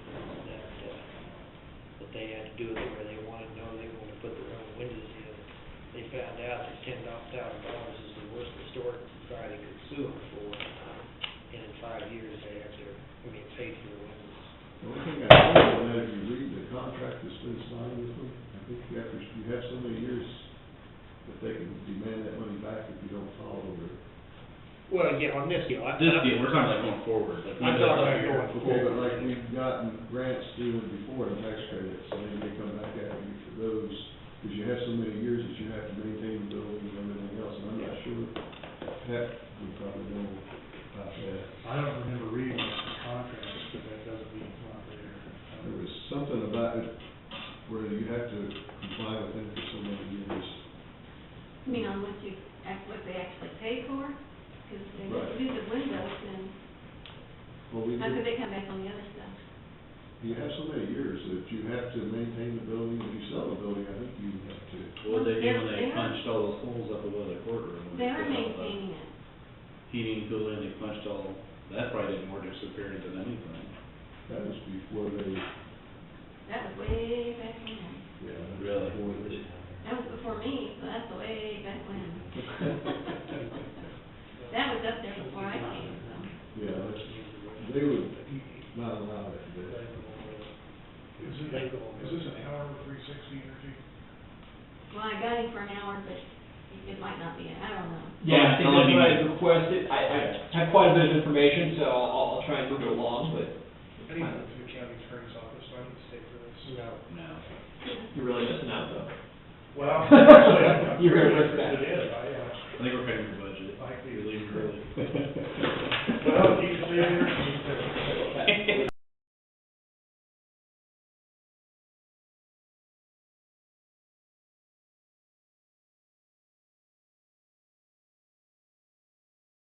Great. You can actually have a copy of it. Thank you. You read that tonight, put yourself to sleep. Thank you. What's that? And I've got an extra copy for him. Actually, he and I went through this last week as well, just to get him up to speed before I met with you guys, so we could go through even a little bit more detail. But, what I'm gonna do, guys, is I gave you a notebook and a set of drawings. I'm going to, and Pauline, Joe, do you want this, or we give this to Pauline, or do you care? I brought one extra copy. I go. If you want this. Are we looking at courthouse or in law enforcement center, or I guess we are in law A enforcement. little bit of everything. A little bit of everything. Do we want Jack up here to get to this, or no? We went over. We actually. Oh, we already did, okay. Yeah, he actually acted like he may come up here at some point during this as well, so. If you guys recall, basically what we were tasked with doing was taking a look at your facilities, mainly the courthouse and the law enforcement center. We also did briefly take a look at the facility out in Norwood, and I'll talk about that as well, the juvenile detention center. So I'll touch on that real briefly as well. Joe says, okay, talk about that now. Okay. Just want to double check that before I went any further.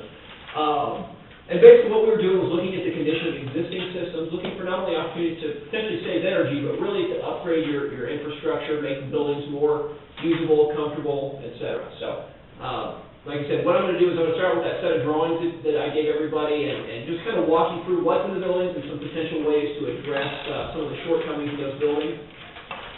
Please interrupt me, ask questions if I'm not clear on anything, or if there's something I can clarify more effectively. So, I will point out the very bottom right of that first page, you'll see CD 101. In case I have to reference a page number, there's a page number still on the bottom right of each page. So, basically what we've got here, first of all, is a depiction of the current systems of the courthouse.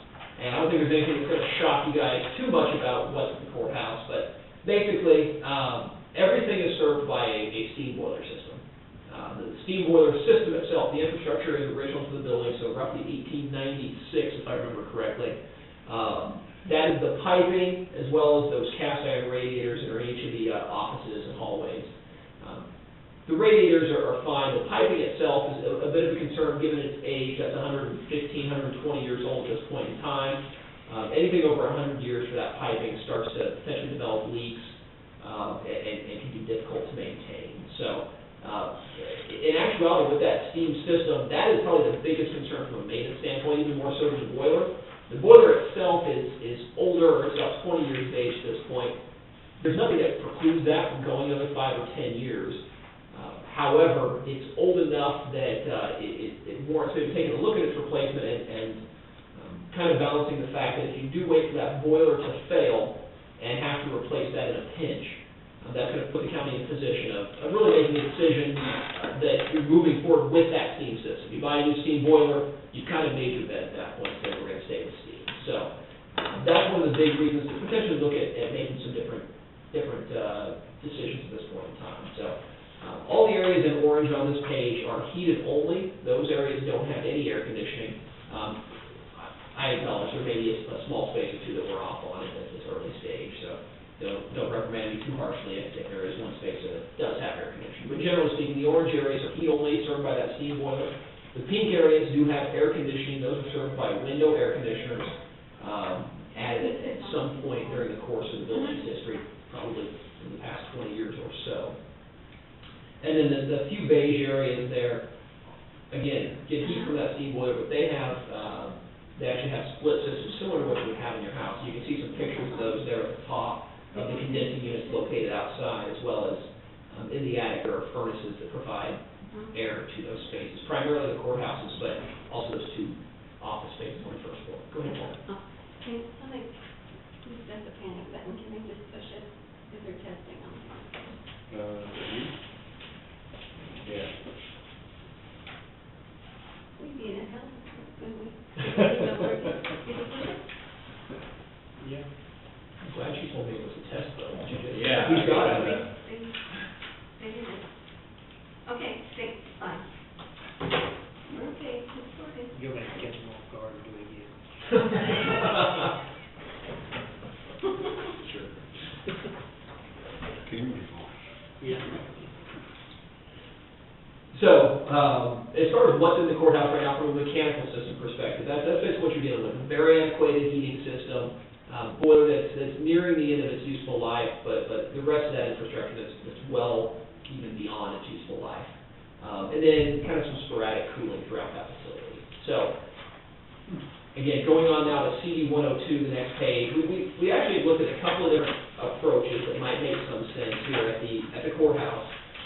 And what we've looked at this point would be going in and, again, given that you're at a point where you kind of have the freedom to make a decision, be proactive, and try to address an antiquated system there, we've looked at different approaches to fully air condition the building, put in a modern heating system that would give every individual space temperature control as well. That's one thing I didn't mention, but on that heating side, with the exception of those few places that have split systems, mainly the courtrooms and two offices on the first floor, everybody has those steam radiators and given the condition of the piping and the radiators themselves, they really have no temperature control. So that boiler is either on or off, and they either get hotter or aren't warm enough.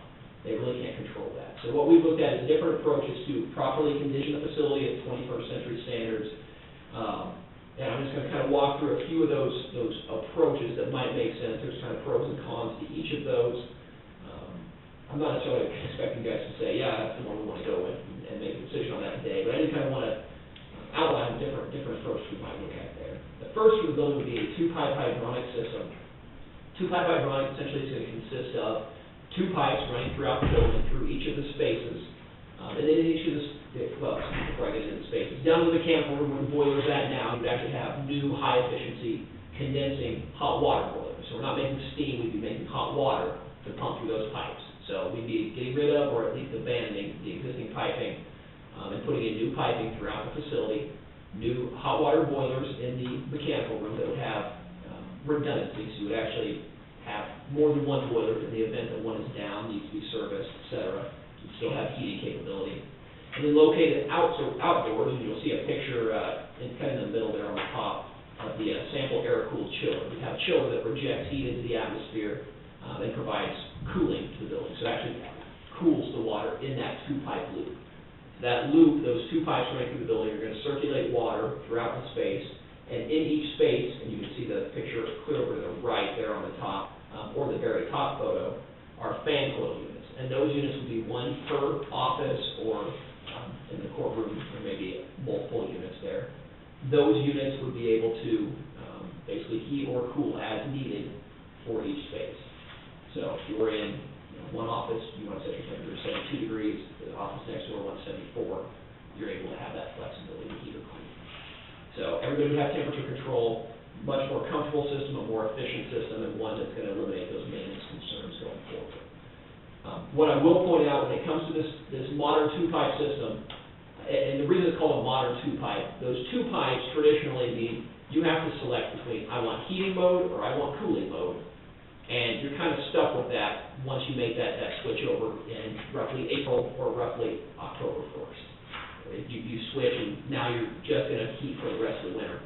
This system is actually able to operate at much more moderate temperatures of water, which allows you to switch back and forth within hours. So you can actually have the system heating in the morning, say in October, but if it's a pretty hot day, so it's some warm days in October, by 10 or 11 o'clock, you can shut that off and within an hour or two be able to switch that over to the other mode and start to cool the building. So it eliminates a lot of those concerns with traditional two-pipe systems. But there is still a limitation that you're in either heating or cooling mode, and it does take a little bit of time to switch that over. You see the orange areas are areas that don't need air conditioning, so we've identified that separately as areas that would just have heat to offset some of the heat loss to the exterior. In those entryways specifically. It shows it all through the orange, through the hallways, but it would primarily be at entryways rather than all through the hallways. So, do you have any questions on kind of what's consistent there, what composes the two-pipe system? I've also put some financials in there, and we'll talk more about financials as we wrap this up here in a few minutes, but I'm showing you a few different things. The first item there in dark blue is the estimated installation cost. So this is the estimated cost to do a turnkey installation, where it includes all the design, includes the labor, bonds, materials, obviously. It's turnkey to implement that project. We would anticipate it being about $870,000. Now, that's a ballpark figure at this point, but it gives us a pretty good idea of what we'd be looking at for that facility. We also identified that basically the total life cycle cost of this system. So over 30 years, we would anticipate that system costing the county about $1.4 million on its electric bills and gas bills combined. You can see the maintenance cost about $540,000. So the 30-year total life cycle cost of that system is about $2.85 million is what we'd expect. And the reason that we put that out there is we want to certainly encourage people to make good decisions based on not just initial costs, but also on the long-term costs associated with the system. This is actually one of the few cases where this system, from a strictly financial standpoint, is going to make the most sense in terms of both the initial cost as well as that long-term operating cost. What would be the current, like, do you break that down, like what we over that 30 years, so if we did nothing, how Right. it stacks up what we, Joe had asked me that, we didn't put together new numbers for that. It would actually be a little bit less sure. to keep your existing system. It'd be probably in the ballpark of $2.5 million.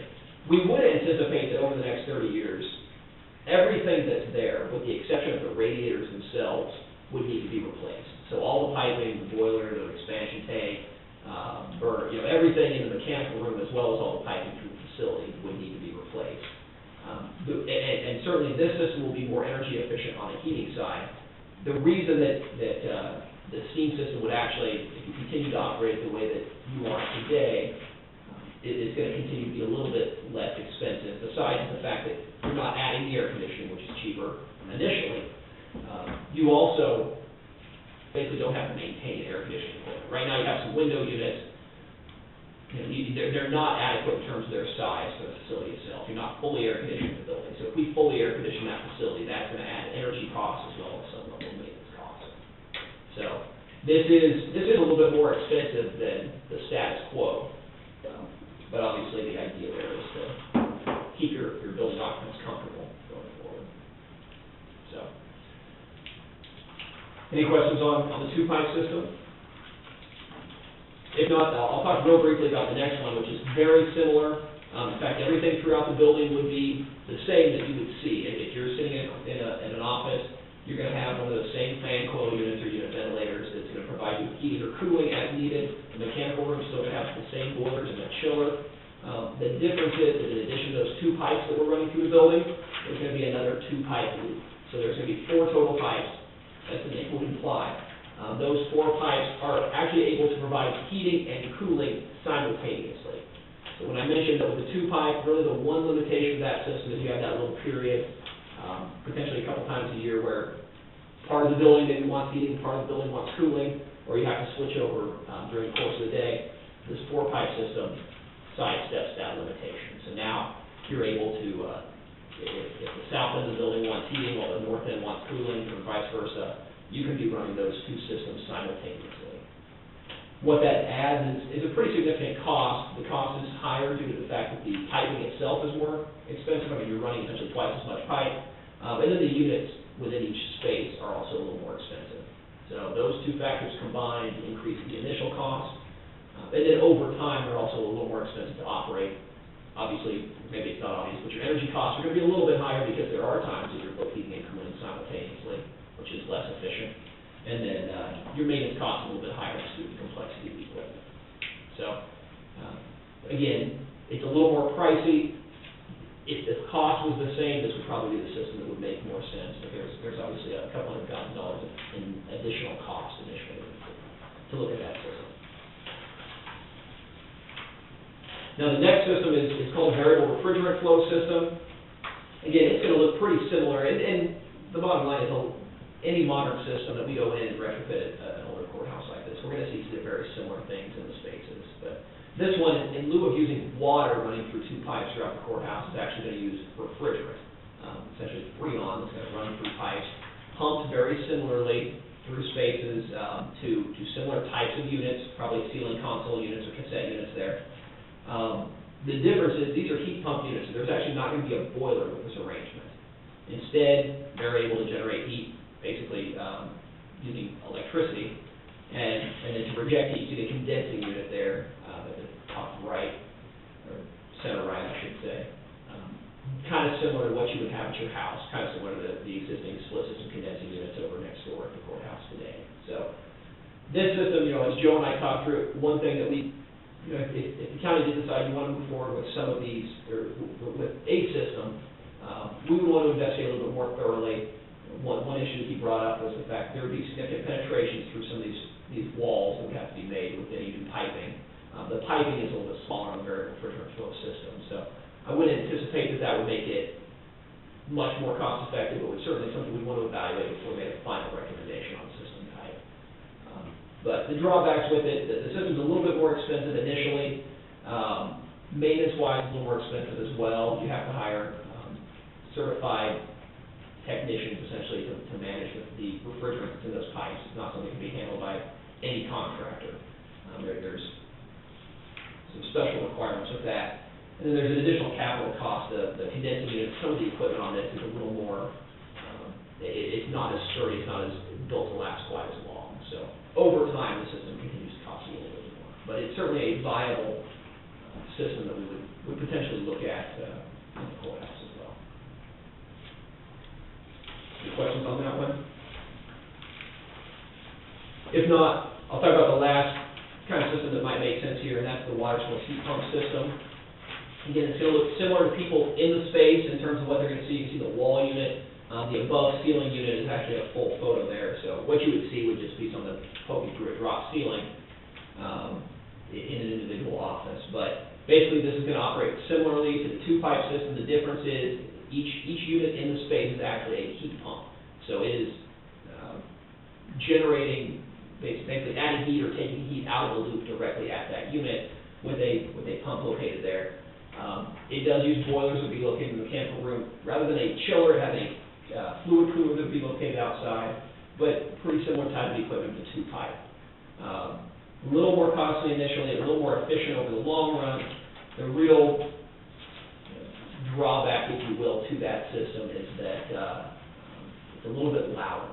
So occupants in spaces, especially where you have small offices, would notice no. It's certainly not as loud as a window unit, but a little bit louder than the other systems that we're discussing. So. Probably the energy costs will be a little bit higher. Well, and yeah, that's a good point. This is a water source system, not a ground source. And that's, ground source is, we're looking at that in another courthouse right now, and in fact, was our recommendation there that pays off over time. The real limitation that you guys have here in looking at that is you don't have a lot of ground to put wells on. So if we had more space, we could look at that. This system, though, I mean, you bring that point up, it's very valid. Everything in the building is going to be the same as what you would have in a ground source heat pump system. The only difference is, since we wouldn't have wells, we're going to have that fluid cooler to reject heat, we're going to have boilers to add a little bit of heat to the loop. But, you know, the idea with the modern 2-pipe and even the 4-pipe system are very, they're all pretty similar in terms of their energy efficiency and maintenance costs. And I think that's one thing maybe you do see as we look at these is, if there was one system that was just a no-brainer, it'd be pretty easy for us to come in and just tell you this is the system you want every time. But there's a little bit of complexity to it in terms of where the costs come out for different components, whether it's maintenance, energy, or initial costs.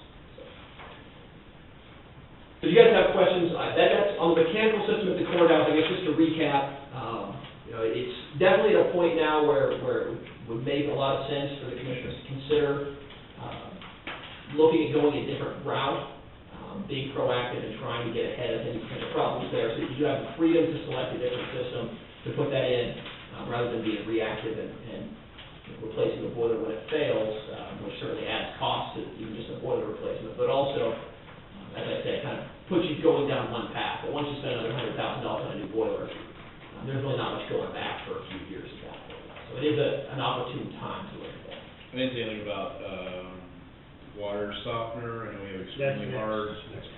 Yeah, well, although that is with the law enforcement center that we're going to look at that, but with that said, with any of those systems that we would look at over there, that is included in those estimates. Again, I kind of breezed through that, but if we're going to do something, I think on one page we call it notoriously hard water, maybe that's just with us, but there's definitely very hard water in this town, and we would definitely want to soften that and do a lot to make sure we extend the life of the equipment. So, yeah, when we talk about a 2-pipe, 4-pipe, or a water source heat pump system that is going to use water, we would want to go ahead and soften that water before putting it through any equipment. One of the big things with this system that he's talking about, or what we have right now, the boiler goes out, there's heat in the building.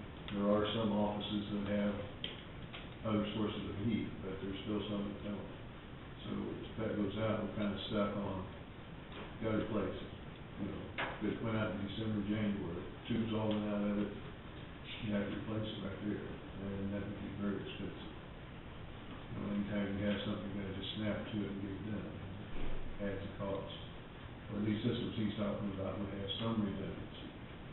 If you lose a boiler, there's another boiler there. Exactly, yeah, none of those systems would be, you'd be at the mercy of one piece of equipment. You'd have the opportunity to at least keep the building relatively comfortable, or keep most spaces comfortable, depending on which system we were talking about. The law enforcement center, and I won't go through a lot of detail about the mechanical systems that are there. We don't really have any concerns with those mechanical systems. You can see variable air volume, rooftop units with hot water reheat are the orange area, so rooftop units that actually get hot water from a boiler to provide heat to VAV boxes to condition those office spaces. And then on the yellow or beige areas there, gas-fired packaged rooftop units, just standard packaged units that both heat and cool and duct directly into the spaces below them, the kind of the prisoner areas of that facility. I guess if I was going to point out one thing to you guys to be aware of on that equipment, I believe the law enforcement center was 97, was when it was constructed. You know, typical packaged rooftop units do have a life expectancy of 15 to 20 years. And I know as a school board member myself that, you know, when we build a new school, and even though it's 20 years old, we think that's the new school. And it kind of creeps up on you, but I guess I'm just trying to make you aware that equipment on there, while we're not recommending doing anything with it at this point in time, it actually is approaching the end of its useful life for that type of equipment. You're at 16 years of age, pushing towards 17 on that equipment. So in the next 5 years, you may start to see some increased costs and potential need for replacement of some of that rooftop equipment. So just something to think budgetarily about. On and the other thing I'll point out, the one maroon area, the building central plant, this is the area that has, it houses the boilers for one thing, but also the existing domestic water heaters, which have become problematic, partially the result of the fact that the water, I think that's what we noted, is notoriously hard in this community. And I think on the next page, you'll see we had put together an estimate, and as Joe said, we did talk to Jack last week regarding the possibility of upgrading that. There's not whereas we did something, I'll say, more creative at the senior village, our engineering team doesn't think that that's going to be the right solution here. We do want to go with a little bit more traditional type of hot water heater arrangement for what's being used in this facility, but we definitely would want to add water softening equipment at the same time for the facility. So we see the estimated cost there is certainly significant, but not, it's not on par with what we're talking about with the Is that both or hot water and water? Yeah, that's our estimate to accomplish both of those. So, again, that's a turnkey estimate to take care of those items. Again, I think the water softener will be intended to serve the entire facility, so. Will there be like quite a bit of cost savings, like energy-wise, is what that initially, and then? You know, we did look at that, I think that'll be in the financials. There is some energy savings, but it's, well, no, and I apologize, I'm not trying to defer that question. It's not enough that's gonna drive the project. I think the maintenance savings potentially is what would make that more worthwhile, that, if you can avoid having to replace a water heater for another 5 years each time because we softened water, that's gonna extend the life of that and really reduce maintenance costs. So it's about 16 years old? I thought for some reason this was only about 13 or 14 years old. I was thinking it was 14, but. Okay, that could be. Because Okay. we were So looking there's the other somewhere day there. at the rooftops and making comments about the age of them. I think it was 99. Was it 99? I had 97 in my head, you very well could be correct. I would expect more. It is a concern for us because they are getting within 5 years of their Right. life expectancy. So, as everything over there is getting older, and as far as what you're talking about, the savings, those little valves, everything over there, security, Right. they're $200 or $300 a piece, and they scale up, and when they do, they ruin them. And the hot water heater, I'm sure is scaled up, and those are several $1,000s. It's not like the one in your house, where you're talking a couple $100. But Yeah, and I didn't mention that, but Jack said that they replace, I can't remember the number, 10 valves annually. I mean, it sounds like it's several $1,000s a year that is the maintenance cost there. So again, I think on the maintenance side, well, we can't claim it's gonna solve every problem, it will certainly. Is there an estimated cost on a water softener, what it is to maintain it? I mean, you got, is it one that uses salt and that kind of? Yeah, I mean, it's similar to what we would put in, our senior village. Pardon?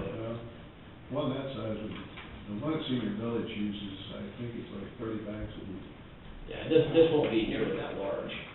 My house, I put in 5 bags and I still probably got 3 of them, that's been just a year. But they use thousands of gallons a day. Their softener is about this big one. At the senior village, yeah, and we're probably talking half as much.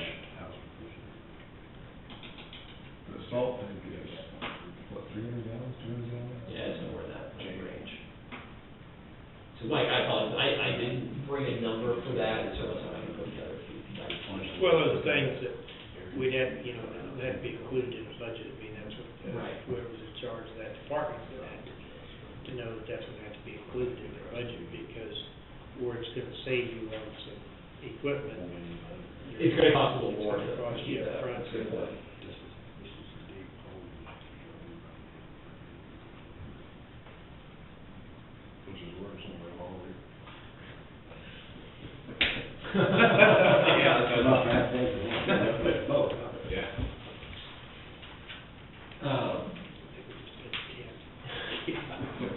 If you want to flip to 108, we'll talk about the lighting real quickly. And, there's nothing that's a huge concern with the lighting. Right now, both the courthouse and law enforcement center, you have what we call standard efficiency T8 lighting, the 32-watt T8 lamps and standard electronic ballasts. I think those got put in a number of years ago. You know, they're much better than the previous technology T8 lighting, but there is an opportunity, as you flip to page 109 here, to upgrade it to higher efficiency T8 lighting and electronic ballasts, energy-saving electronic ballasts. You know, if you already had if you still have T12s, the payback might be 4 years. At this point, the payback's a little bit longer to upgrade to the more efficient lighting, but it's still a pretty good payback to help pay for the cost of some of the other That stuff. payback's gonna be a lot less if they gotta use gas-powered electricity, it's gonna go 3 times more. Say that one more time now. President Obama did that coal tax where coal mine and your coal-fired power plants are gonna be over with, so they're gonna go gas-fired, which is much more expensive. So they're predicting that your electric bill will go up 3 times Really? what it is now. So Okay. you can cut that payback, at least in half or better. Okay. Not there, to me, that's a no-brainer, that one there. Mhm. Yeah, and one thing that he's addressing on this, a lot of times they change these lights out, they put back the same wattage, and they put out a lot more light, they tell you you're saving money, but they don't. And he's addressed that issue by cutting down the number of bulbs or whatever to, in other words, you're getting the same light, but much less wattage. Whereas in the past, they put the same wattage up there, so you're not really saving anything, you're getting a lot more light. That's what that guy down at the mine did, basically, with this right here. Yeah. And he said what he cut his electric, or what he projected, it was phenomenal, what he was gonna save. Yeah, lighting tends to be kind of a no-brainer. I mean, you're exactly right. What we'd be able to do, you can see a picture, basically in some of the lamps, or some of the fixtures we'd be able to put in reflector kits and actually remove So half that the lamp. small white one, what? The white one is actually the lamp itself in the bottom left. Yeah.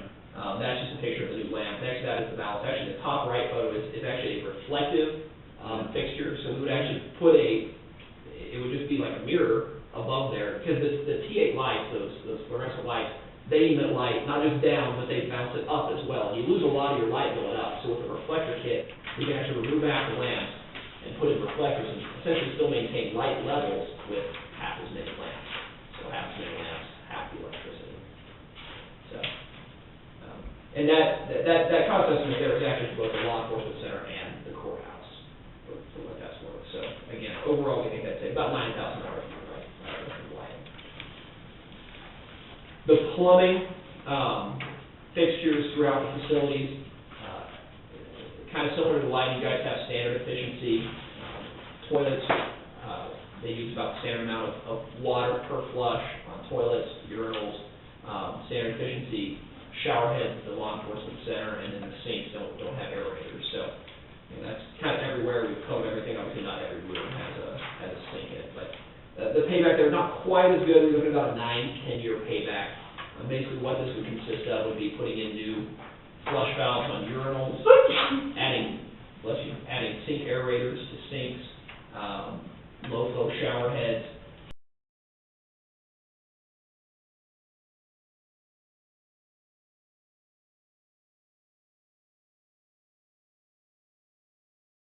Then on toilets themselves, standard water closets, we call them, would actually replace the china on those because we want to make sure that we can, a new flush valve won't necessarily work on that old china. We want to make sure it flushes okay. This is the one that we just replaced, the new one upstairs. The bathroom upstairs, it would be low flow, it would not be replaced. Yeah, I might have just put the wrong photo on there. Well, that looks like the new one up in the water. Those there would all be low flow, so they're okay. And The one that's in the main floor that we just put in, it's low flow as far as the faucet, but I don't think the stool is, I think it's still. No, that's cool, in there, so. Yeah, I think it's still using 5 gallons a day, or a flush. And when you look on page 111, and you see the cost estimate there, I would say roughly 90% of that is going to pertain to the law enforcement center.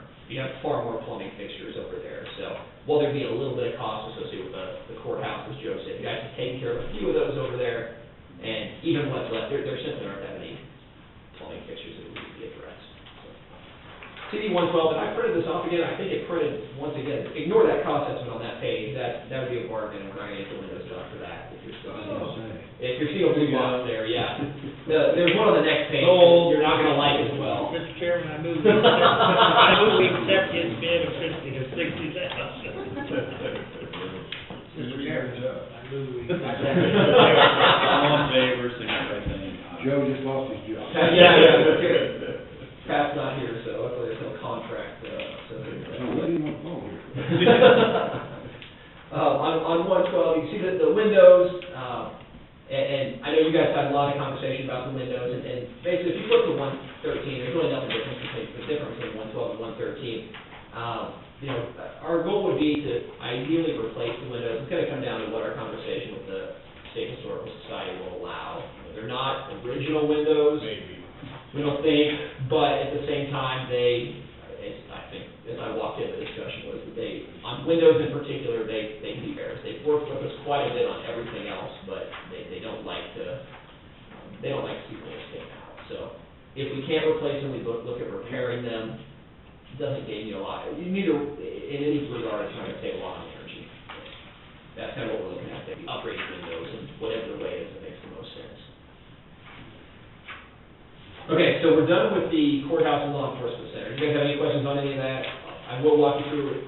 Again, Joe and I spent just a little bit of time up at the juvenile detention center, so I will kind of talk to you about what's there mechanically, as well as, I think you guys want to hear about So that range, real quick on the windows, that range is just based on, like, it's a pretty good wide range. So 250 is like, if you don't have to do, or is it because? I think 250, we think that if we're just gonna do repairs, we can probably do it a little more cost effectively, but part of it's gonna be what you're right, out of anything, that, as a percentage, that's gonna be the biggest range of anything we've shown you, and that's because in dealing with the State Historical Preservation Office, they may require some very specific things when push comes to shove in replacing those windows.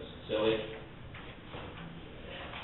again, regarding your conversation about even what's worthwhile with that, certainly something we can look at is have a conversation with them about doing it their way and even getting an alternative. What if we just did it the way that it's going to look nice but doesn't maintain historical integrity, and give you guys the flexibility to say, $25,000 or 25% tax credit doesn't offset the cost that you're adding to this project. The one thing that they look at though is it's a working courthouse, and that gives you a lot of leverage, because they don't want that to be an issue courthouse. So if you present it that way, they will give you some. Well, yeah, if it's cost prohibitive to do it that way, I think you'd have to, you're gonna have to have a balance somewhere where it's functional, feasible, and. Yeah, I mean, they don't want, if that building became empty in 20 years, it's not gonna be here. Right. Because you don't maintain that building for 20 years, it's gone. So they want to keep it a working courthouse, because those are the ones going to be around, so. Plus, it's more historical, because it's what the original purpose for. But when you gotta put back certain things, it just won't work, but they are a real stickler when it comes to windows. Yeah. All right, so C-114, we'll talk about the juvenile detention center for just a moment. We went ahead and put the three buildings Joe and I walked, so we actually glanced at a couple others, but I think these were the three that he indicated were maybe highest priority, for lack of a better description. And I think obviously maybe the Burton Ash School would be the one that's most pertinent. And we also have the natatorium and the steam plant.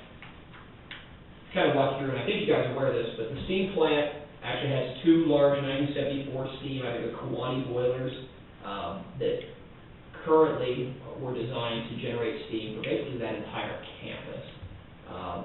There are some buildings perhaps when you get to the east edge that maybe are not on the steam.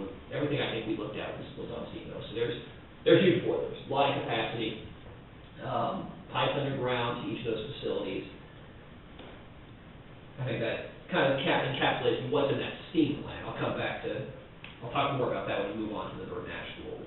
basically, the steam plant generates that steam, ships it underground. When it gets to the natatorium has, if you look at the bottom, that pink area, that air handling unit, there is a heating-only unit that serves that natatorium right now. It's one of the few buildings that doesn't have air conditioning. I'm calling it natatorium, but the building with the pool, just to be clear.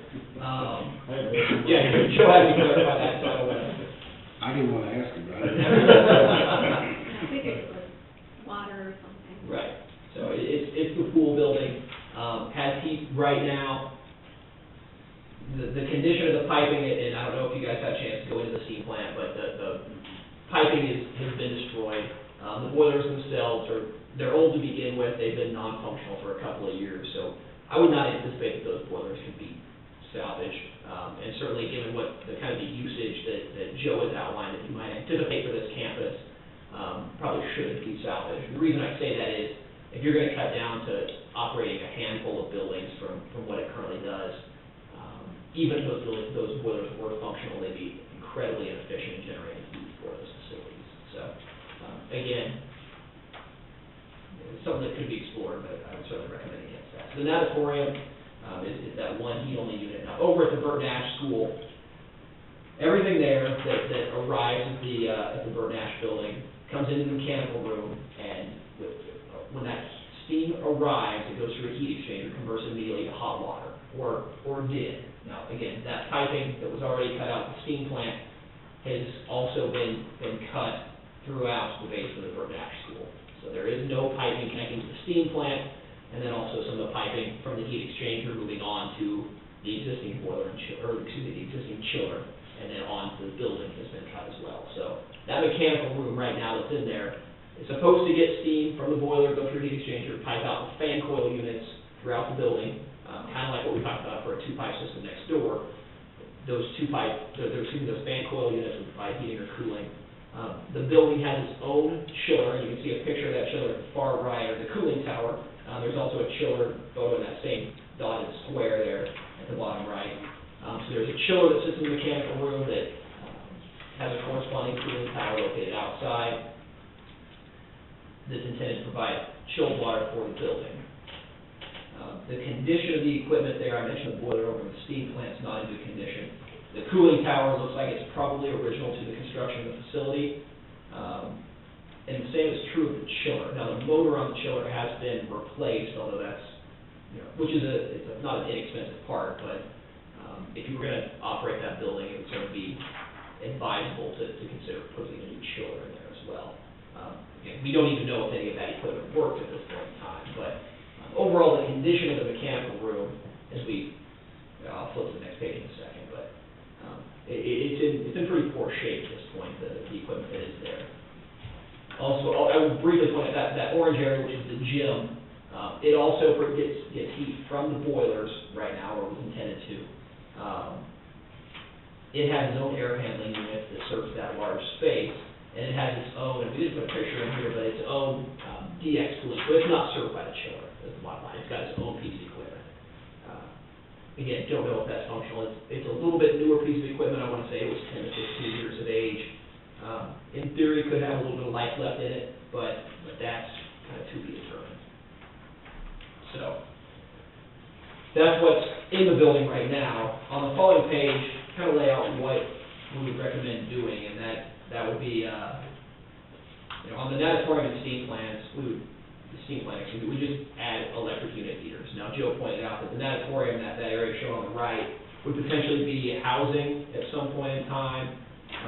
You probably might add cooling to that, so. Well, first, what I thought about that being useful would be the ambulances. And the reason being is, first off, it's a solid concrete building, roof and all. So it would withstand a pretty good storm and still be there. It also has three overhead doors. And it has plenty of room at both ends. You can put a kitchenette in one end and the living quarters in the other. So that's the reason why we're talking about it. Okay. So it was kind of a minor part of what we looked at, one way or the other. I think the Burt Nash facility is the one that's my impression was maybe a greater concern. What we would look at, or what we propose doing there, you'll see this definitely has a wide range of costs, and I'll definitely expound on why that is. But at a minimum for that building, and I say a minimum, you can can certainly explore more minimalist approaches, but, what it appears would need to happen in that facility is that existing mechanical room would need to be just gutted. You know, again, the piping's already been all cut out. The chiller is original to the building, and the boiler is located elsewhere that would require additional piping if you're gonna try to recommission that. So what we recommend doing is essentially everything in that mechanical room, gutting that and starting from scratch, installing new high-efficiency condensing boilers, again, probably 2 boilers, so you have some level of redundancy in the building, installing a new air-cooled chiller, the same photo, but this would probably be a little bit smaller chiller than what the courthouse would have, but installing a new chiller to serve that building, obviously repiping everything throughout the mechanical room, connecting to the existing piping that currently goes through the building, and then if along with that, new pumps, air dirt separators, et cetera. So all new equipment in the mechanical room. That kind of be at the minimalist approach. That assumes that the rest of the equipment throughout the building is functional, meaning the piping itself is in good shape. Piping's not that old, so we would certainly cross our fingers if that's in good shape, but we haven't evaluated that. So we can't really speak to that. And then the fan coil units themselves, you know, they're 40+ years old, I believe. This is about 1970 building over there. I think so. 74, so. At least $1 million to redo that. I think that. You know, when you said that, I thought, oh, he's great. He's great now. Yeah, I mean. I don't know if it's feasible now. On the roof, well, I'll tell you I would guess, yeah, it's what, 22,000 square foot building, I think, so. Right. And that's a rough, it can go anywhere from 70 to 210,000, depending on what type of roof you want to put on. Gary, you're real. That one you could get to 10. But mechanically, again, I think at the minimum, we'd be looking at redoing that entire mechanical room. At a maximum, we'd be talking about replacing equipment throughout that building, and that's kind of where you see that top end, would be going in and replacing piping and fan coils.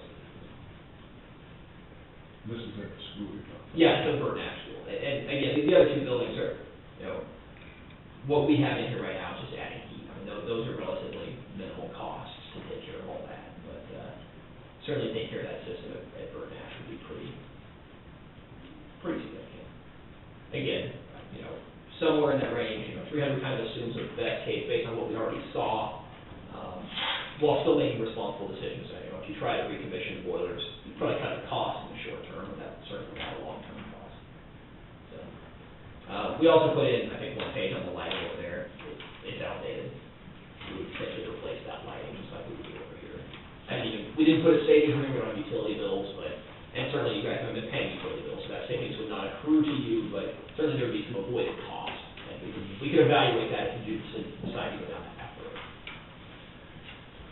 So if you don't mind, and I know I'm probably running out of time, it's 2 o'clock, and You got it. got a couple minutes, okay, well, I'm trying to keep it moving for you, but, if you want to flip to this binder that I gave you, I'm not gonna go through every page of this by any stretch, but I'll kind of walk you through what is in here. The project summary just gives you an overview of what it is that we looked at, kind of, and the financials, which we'll talk about in a moment, but just kind of highlight what it is that we looked at, as well as our approach in terms of doing building models and how we potentially would handle the design and construction going forward. So you guys are a little more familiar with that. To some degree, I know we went all in commission with our project at Senior Village, but this does kind of lay that out in some level of detail. The next section, the facility assessments or facility description, facility assessment, just outlines what I just went through in terms of what's already there. It's just a written description of all that. So I'm not going to go through that at all. That's for you guys to read if you're really bored later. The next section, the savings opportunities, includes a couple of things. First off, it's actually got an overview of each of the 4 mechanical systems that we talked about for the courthouse, as well as immediately after that, it goes into a little bit of detail on what a lighting retrofit entails, talks about hot water heaters, water softening at the law enforcement center, that sort of thing. So just give you a little more detail about what we're talking about with each of those upgrades. After that is the financial analysis section. If you don't mind flipping to that, I'll kind of walk you through what some of the financial implications of these projects looks like. So it'll be page 37, the first page behind the financial analysis tab. And I put this together a couple of different ways, and please bear in mind, we look at this, and some of what we put together is a little bit subjective. It's based on our observations, a little bit of feedback we've received from Joe and from the commission in the past, but we kind of use this as a starting point for some discussion about what you may or may not want to proceed with. So on page 37, what we put together is basically a comprehensive project. We were to take care of everything here at the courthouse and law enforcement center. We did not include the juvenile detention center at this time in these financial scenarios, but what we put together here are basically these two buildings, which includes lighting retrofits at both buildings. The big ticket item would be converting the courthouse to a two-pipe system. Again, based on our analysis, those are the numbers we're using. There's certainly some leeway in there to look at other systems. Window replacements, water conservation, and then the domestic hot water and water softening over the law enforcement center. So we've estimated total costs between $1.2 and $1.6 million to accomplish all those items. Now, we did put in there the financial incentives of essentially 25% of allowable projects because of your designation as a historical facility, which does reduce your burden by between $250,000 and $350,000. And we have accounted for the fact that's just on the courthouse. That doesn't take into account the law enforcement center facilities. There's also a small tax deduction that is a transferable tax deduction right now that goes through this year. It's not huge, but certainly we try to stay abreast of what's out there. Basically, by getting a little more efficient in what standards have been over the past several years, this would allow you a little bit of tax deduction. So what that shows you at the bottom is really what your total cost would be. And you can see I've broken that out by courthouse and law enforcement center. The courthouse being between courthouse, your share of that being between $750,000 and $1.1 million, and the law enforcement center $130,000 to $150,000, for a total cost of roughly $1 million that would fall back to Atchison County. You see the payback is not a good payback, and certainly I didn't hopefully have it implied it would be. I think knowing what we're talking about over at the courthouse, especially, it's a very capital-intensive project. We wouldn't expect to see energy savings or maintenance savings that would pay for that, certainly not in the short term. So that's much more of a project that we would implement to make the building more comfortable, to get ahead of ongoing capital investment needs for upgrading that antiquated system. So certainly I don't think there's anything that shocks us there, but certainly there is some level of energy savings, $10,000 a year, maintenance savings of about $8,000. So a total savings that comes out to about $22,000. I mentioned the water, $3,500. As I say, those numbers can add up. The water makes it $22,000. On the back of that page, what I've identified is a cash flow scenario. And again, this is something that we've done subjectively, but Kansas law allows municipalities, county government, city government, schools, hospitals, universities, to finance the cost of facility upgrade projects that are related to energy consumption for a period of up to 30 years. Now, I didn't look at this as a 30-year project. What I've set up here is a cash flow where that's financed over a 10-year term. Certainly there's flexibility. We can look at different terms, 5, 10, 15, 20, et cetera, any number, but what I looked at here is a 10-year term. We would finance kind of the midpoint in our range, $1.1 million. Over 10 years right now, we expect to see that, again, depending on what rates are, but right now we would see that about 3.5%, most likely. It's a tax-exempt loan. I'm trying to think if there's anything else, but basically, as you look down at the bottom, year 2013, your current utility costs between these two buildings, that's $63,000. Once that project's been implemented, we would expect to see that decrease by about $14,000 to $49,000 and change that you'll see. A maintenance savings of $8,200 for a total savings of $22,000. So the debt payment financed over 10 years at 3.5% would be about $130,000 annually. So this essentially provides a way for the county to make those upgrades by budgeting for it for a little bit longer term rather than trying to use capital out of your existing budget. Now, I don't know your financial position right now, so I'm not trying to tell you need to finance the cost of the project. Certainly have the leeway to certainly pay cash for the entire amount, to finance the entire amount, or really anywhere on the spectrum in between. A lot of our clients will find $500,000 in the budget and finance the remaining $500,000 over 5 years. So that's something obviously for you guys to consider, and I'm not trying to point you one way or the other, but just trying to show you some of the flexibility. So the last column there, the net additional cost, basically the net amount, once you take out the energy savings and maintenance savings, the amount that you're adding to the project in order to be able to accomplish it, it's about $110,000. So that's how much you're contributing beyond what the savings is paying for. So about $20,000 or almost 20% of that is paid for with the savings it's generating. This does assume the amount that you would in the long run be financially responsible for. Obviously, if you're going to get tax incentives, you would actually have to pay the cost of that and then be reimbursed by SHPO. So we might have to look at doing a little more financing and paying some of it down. You know, there's some questions there as to exactly what that structure would look like, but in general, this represents those financials. The next page just looks at the courthouse.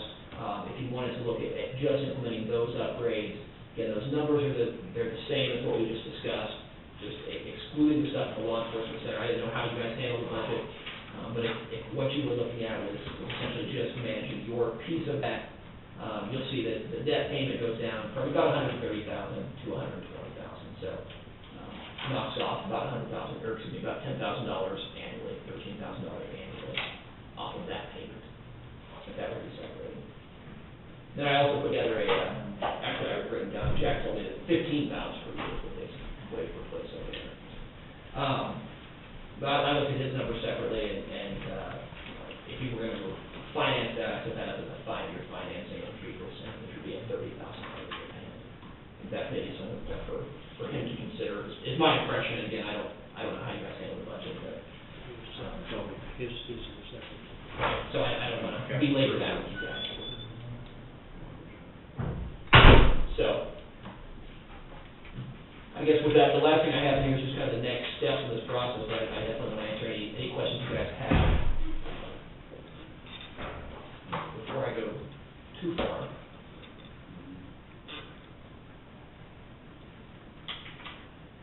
I guess just to tell you what the next steps are. Basically, we completed our initial, what we call a preliminary engineering audit with the idea of giving you guys, obviously, some things to think about. I don't expect that you know exactly today what you want to do, so I certainly recognize that. What we would do next is what we call the investment grade audit. Basically, during the investment grade audit, our engineers will do a final system design. So they're going to actually put together detailed bid packages, not kind of the cartoonish drawings that we've done here, but detailed drawings for contractors to bid, specifications for equipment and installation, complete bid packages, and receive those bids from contractors. And at the conclusion of that investment grade audit, what we would bring back to the commission would be a final scope of work for our project. So again, it would be collaborative during this process to determine for sure which mechanical system in the courthouse we're going to look at.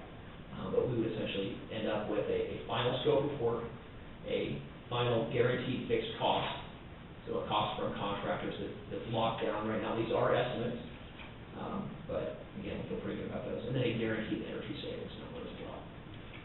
And the idea at the end of the investment grade audit is really to give you guys the final information so that we can report with implementation of a project. And so as you look at those next steps on page 43, we do the investment grade audit, wrap that up roughly in December, and are able to begin the process of upgrading the facilities. Again, that depends on what that scope of work is. If we're just looking at lighting and plumbing, we might turn that around in 6 weeks. A full-scale mechanical system redesign certainly going to take a number of months to get that design ready to go. This shows basically starting that in January, and the way that would work is we'd be able to leave the existing mechanical system functional and begin really installing a parallel system so that we don't disrupt the operation of the courthouse until we have to actually make a switch over. But our goal would be to minimize any distraction or disruption. Obviously, with a construction project like that, there would be some level of disruption, but we certainly will keep that in mind. And the only other things in here, I did put a few examples of projects that we've done. I think I've got a couple of county government projects. I put in the senior building one, and then Blishmize because it's here in town as well. But certainly I can get you guys more information on other projects that we've done. I think you're in a unique position. You have worked with us in the past, and probably can speak more confidently about it. some of our other references anyway.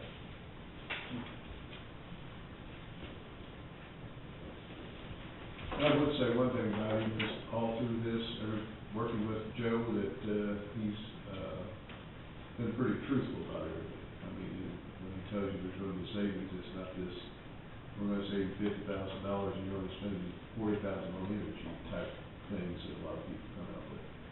So it's kind of nice to see somebody that's actually telling you what the savings are, not piling on, so to speak.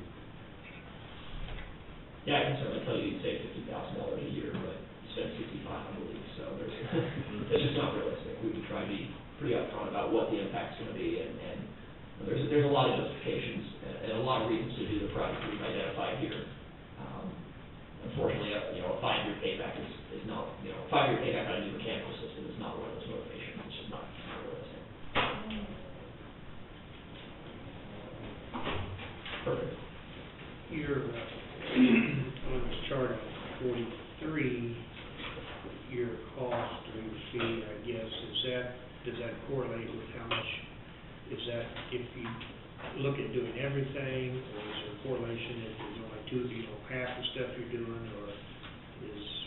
It's really not. The way that's set up is that is just a contingent agreement based on, essentially on the square feet of the building that we're gonna be auditing. And what happens is, it was somewhat similar at the senior village, but basically, we would do final design of whatever measures you directed us toward. At the conclusion of that process, when we bring that back to final pricing, if you decide, we just don't want to do anything, we just change our minds. At that point, you would write us a check for that $13,000 fee. It's essentially a walk-away cost for the county. Frankly, if we go design everything, we won't recoup all of our costs for $13,000. If we design $1 million, we sit there and do that, but we can't do design for 1% of that. So we would lose some money there, but that's kind of the risk that we take. It's where we both start to have a little bit of skin in the game, if you will. But it doesn't really vary much depending on state.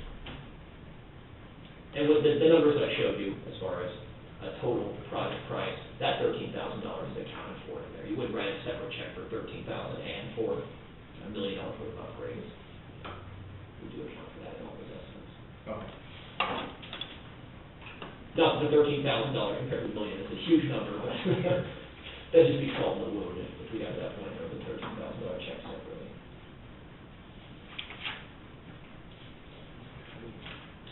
So, and again, I don't want to push you guys to make a decision today. I guess what I would say, if it's okay with everybody, is maybe give you some time to look this over, perhaps formulate any additional questions, and I'll maybe come back in a few weeks, a month even.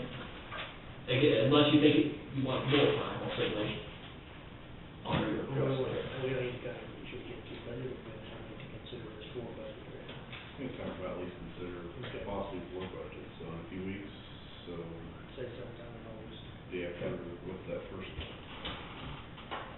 August 6th, after that first week in August.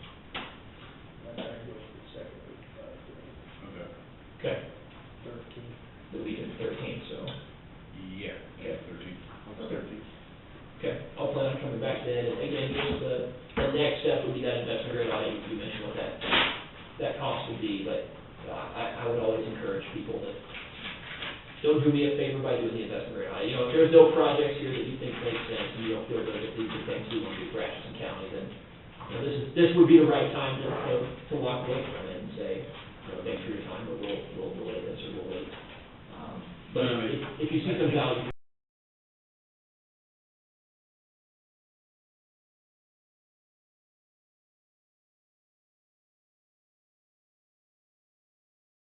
There's just stuff we need to discuss. I mean, I think we all know that there's some of these systems, there's probably some concern about failure of systems, and obviously it's not, well, we know what the windows are like, but I think we know that there's some stuff that needs some, some problems that do with systems. Yeah, and the windows is certainly something that I wish I had even better, more refined pricing on that, but that's what we'll have to work with SHPO and start to hone in on. Okay. So, okay, well, I'll go with Pauline and plan to come back sometime during the week of the 13th, and I think you guys might all have my contact info. I don't know if I put it up. I'll give you a business card. In case if you have a question, feel free to email me or call me ahead of time, and if I don't have an answer, I can I can prepare that. Yeah.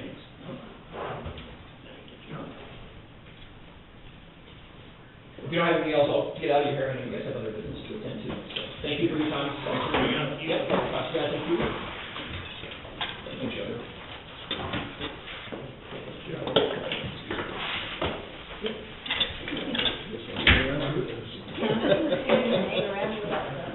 I think you're gonna have to hang with us.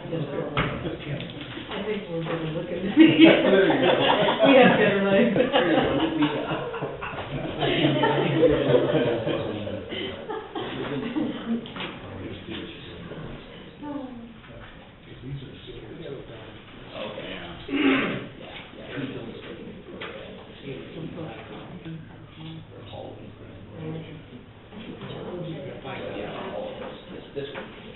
He ain't talking about last week on.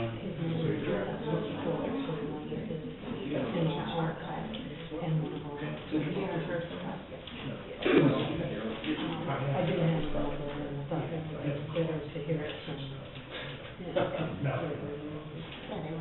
Oh, that's true, back to school. Word of mouth.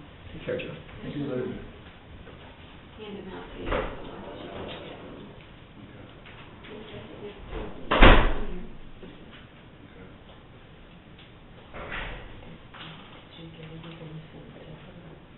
Scott, well, he tried, but he's had, cause I wanted to try and make things nice over in town, he sent me this picture because each one's like 2,000,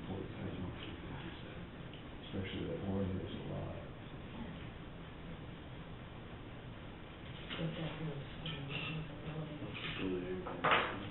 I don't know how to say no, but I know we can. Yeah, I mean, that's what she might want to talk to Susan about. Is that affiliated with any school? But they painted it, did they? Well, we have that window that was in the basement.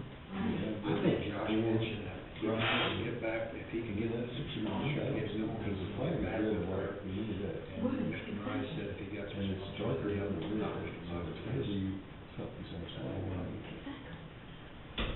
Some of them better what you want. Start with F. I don't know where she can. Which one is the count? Linda, or Yes, you can. Linda. Yeah, that's fine. She was like, she was.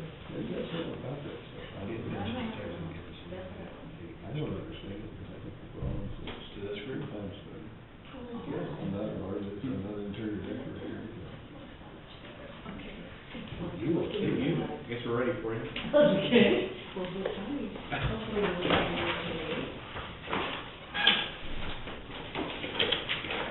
Basically, this meeting, we scheduled it to really touch base with you. Don Huff couldn't be here today, and, so I have been, stepping into the position of the new chairperson for the Memorial Hall Revitalization Committee, trying to help with, upgrades and so forth. And one of the things that, is needing to be done is the concrete in the front, because it's crumbling, and Joe, I think, has patched it as much as he could possibly patch it. And everything, and so, Don had originally talked to Matt Dorson, and Matt said, he said that, at one point, I guess he had discussed it with you guys, about, if Matt could do the work, if we done it in-house, it would save at least, at least $10,000 if we done it in-house and just had the concrete done, had someone that brought someone else in for the concrete. I talked, Myrna and I went to see Matt the other day, and he said as long as he has, when it comes time to actually put the new concrete in and everything, he said as long as he has a signed letter from you guys stating that this is okay, he's like, he can do that, He's ready to jump on it. He said he would like to get started at the end of this month. Yeah, well, that's, so anyway, I mean, he said as long as you, it would save, it would save to at least $10,000 or more. Now, we also went to visit, we're working on actually getting all concrete costs and everything that is totally up to date. We had figures, but of course, prices changed. And concrete has went up $3 a yard more than what it was last year. And so, I will have the final total cost of the budget with an added 5% onto it, just for contingencies. They're going to give me all the figures, they need to work all that out. As far as the line, it's very, the walkways, which there will be no steps or anything like that, because it will be restored. I don't know if you had, I know Dawn had brought up, the original design, which was, they were flat, concrete, walkways. Some of you, have seen old pictures of it and everything, but there were steps that went on either side of it, and it makes it handicap accessible once again, and you don't have to deal with any stairs anywhere, because all of that will be gone. And in the center will be the bricks that we have been selling all along, with the veterans' names on it, or thank you for your support for the veterans, which will go into the center there, which will take a large portion of that center. The only thing that we need the concrete for is the walkways, which will be 6 feet wide. And then there will, of course, it'll just tie to what is already there. There's a concrete walkway that comes out this way, which is also handicap accessible.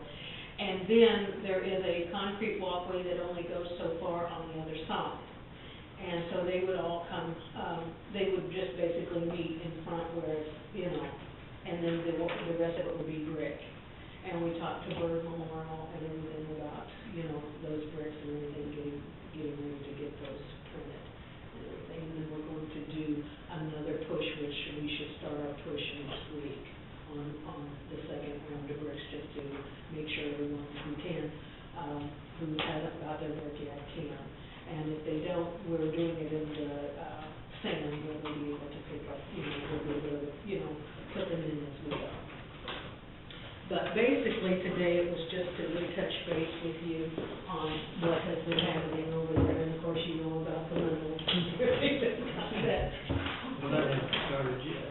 No, well, let me put it to you, We've been researching, trying to get, we want the dark color desperately, this, and, Campaign historical site. yeah, we tried, I found another real photograph. this came from Jean Pitts, this is a Yeah. copy. And basically, after meeting with everyone, and she's like, nope, it has to be. And of course, the colors are not true and everything. So this, you can see it in the original far better than you can the copy. But those are wood windows there. And so even with the aluminum, as long as we suggested a bronze, and she said, basically, we had to yesterday, if we could find some evidence. And Myrna found this particular photograph in Jean Pitts' private collection.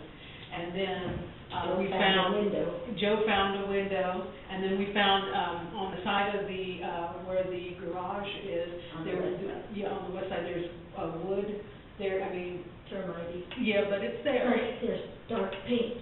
Yeah, well, and that's, it's all there. And then we found descriptions, not necessarily of the window itself, but of everything that was in it, and it was all wood, everything. And so we're hoping that so keep your fingers crossed. So they're wanting to do the light color based on the aluminum that's there now? Yeah, basically. On that old postcard, that's all they had to go, that We had artist no- rendition of a postcard, it wasn't even the real building, it was an Right, artist now, rendition. this was part of the, photo that came from Gene Pitts as well, his, collection. And he is probably the only one that has some of your older photographs, and in that you can see that there is the, it was the brick streets and everything from the 20s, so that would be our earliest photographs of that building. And Well, how do we know that the windows were replaced, we were just talking about this earlier, how do we know that the windows were replaced like in the fifties or sixties? urban renewal. 67, Yeah. it's in. 67. Mhm. Yeah. So there'd be like evidence or something supporting that they could change. Well, all of the downtown was doing the urban renewal. That was, Right after the flood, they wiped it out. there was a lot of damage and stuff too. And from that and everything that we could find, doing all the historical research to really back it up. It was basically the urban renewal and trying to revitalize the downtown. Floor of a lot of the buildings downtown and everything.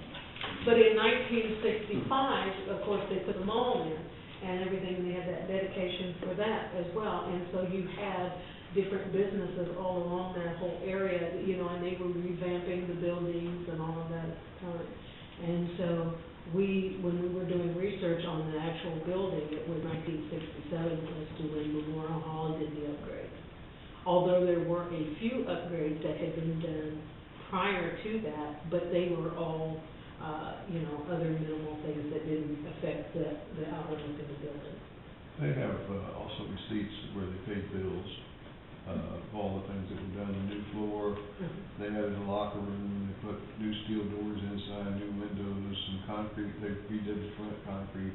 They have all those bills, so they know what was paid. I wish we could pay that today. I know, I mean, and even adding, you know, when they put the stage, and then they added, you know, dressing rooms underneath. They will not do And that was forms, something that we have wasn't to do there forms. in the very beginning.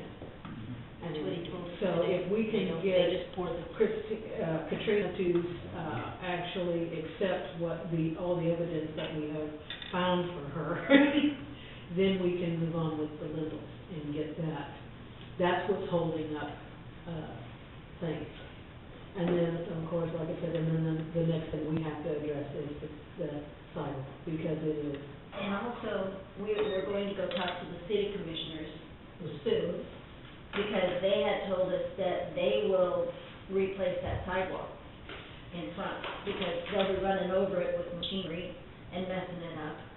And they promised us they would replace that sidewalk without a 50-50 thing, because y'all are putting in the 50 tearing out. Well, Matt More or also less. suggested it again. Yeah. And so I'm going to try to negotiate with him and basically say, listen, the county is if they tear this out, then that could go towards the 50-50 split.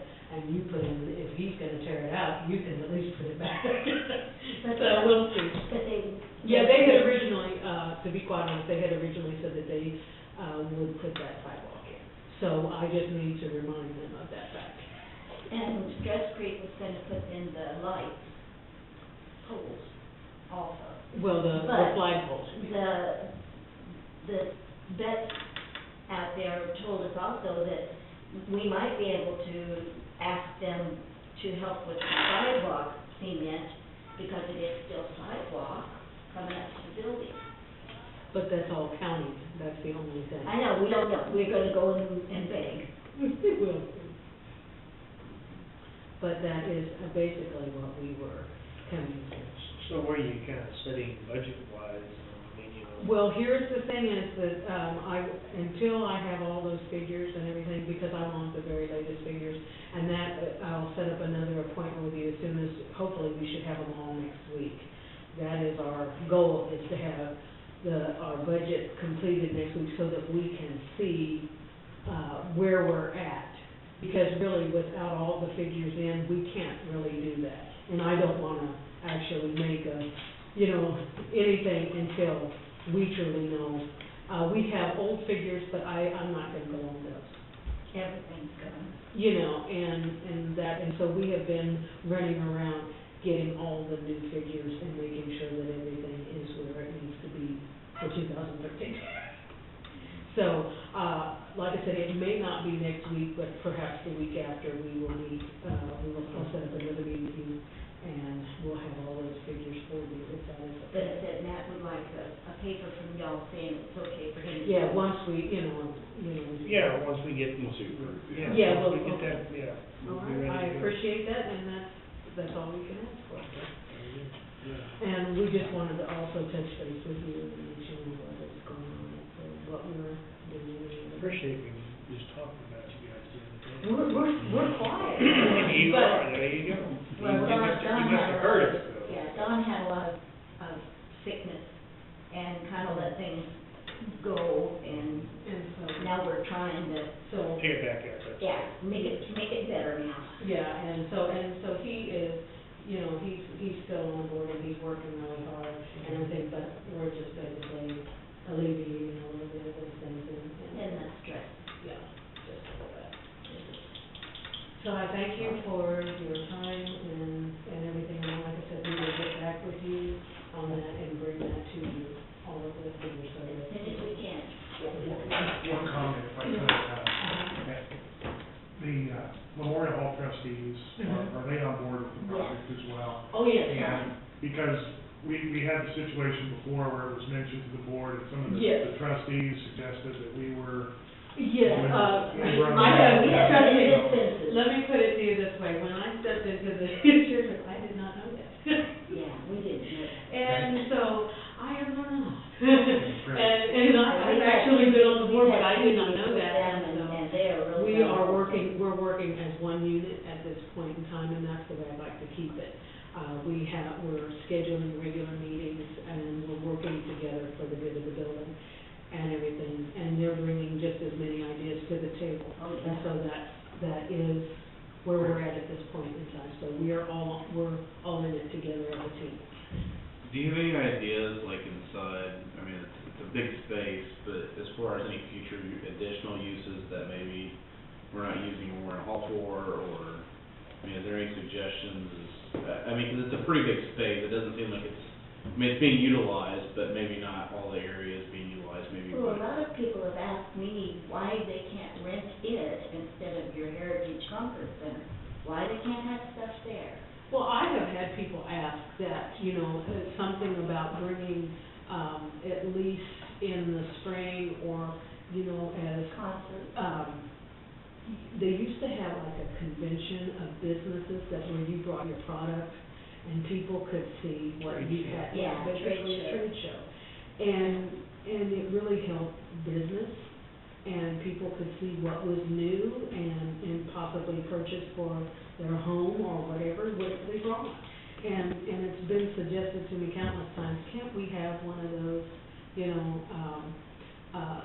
and everything. And Scott's doing a wonderful job, he brought the father-daughter dance, and I know that my niece and brother went to that and thought it was wonderful, just starting small and building new things in there as well, utilizing the building in different ways as well as sports. And like I said, they want. Air conditioning is about that. Yes, well, that's gonna be the next step after the but now you have to come up with how to keep people from stealing, so that's the other. Yeah. We wouldn't do that. Sounds like a and we board of wouldn't get trustees decision. Yeah, well, exactly, I said, now, how do you keep people from stealing them though? That is the big thing. And one time Don said, put it on the roof. I'm like, that's true, but some crazy person would climb the roof. Not that I would, but I mean, you just never know.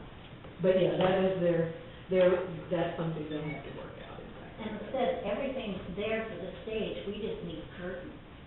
We And are we're working on that, we will be working on that. Well, actually, Everything's there. yeah, everything is in working condition for the Yeah. stage. So It we just can put on needs some more. good plays there, get Theater Atchison on board, and get some bigger productions, get some. Well, even if you had specialty things, Oh, yeah. just, where it could be used and, like something special, here and there. Care Radio was saying that they would help us get, some guys, they just come through and wanna play at a noon hour type thing. That would be something we could do. The old concerts that they used to have, Benedictine actually put those on. They worked with the Memorial Hall to put those concerts on. And they provided it for their students as well as the public. And that's where those concerts usually came from. And, Benedictine has been doing a lot for their students. And of course, they have their own auditorium there as well. But, at the time, they still had auditoriums and they still use Memorial Hall, so that might be something we could possibly offer to them for something larger than what they do. Well, I think Anything you can think of, we will definitely look into it. we'll be and see glad. what's feasible. Ideas are greatly accepted. But we'll try to get it ready so that you can. We appreciate the update. Well, thank you.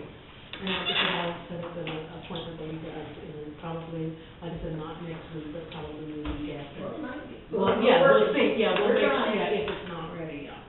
Okay. And Mr. Clerk,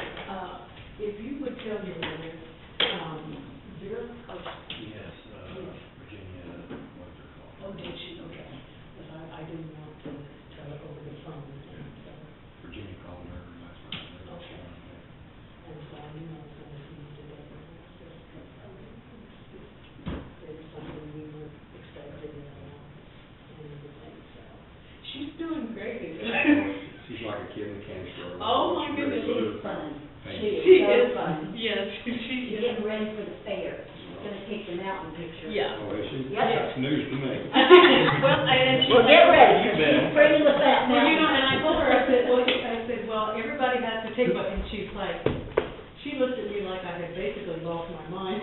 She said, you what? And she's like, well, I think I'll take my mountain picture, and I said, I think you should. We're all having good fun. Yes, she is so much fun. Well, thank you guys again. Thank you. And we'll be in contact.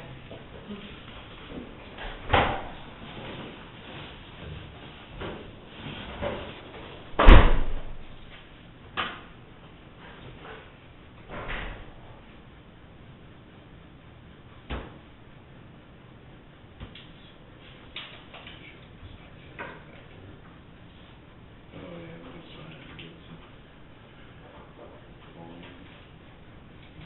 Did you finish discussion about the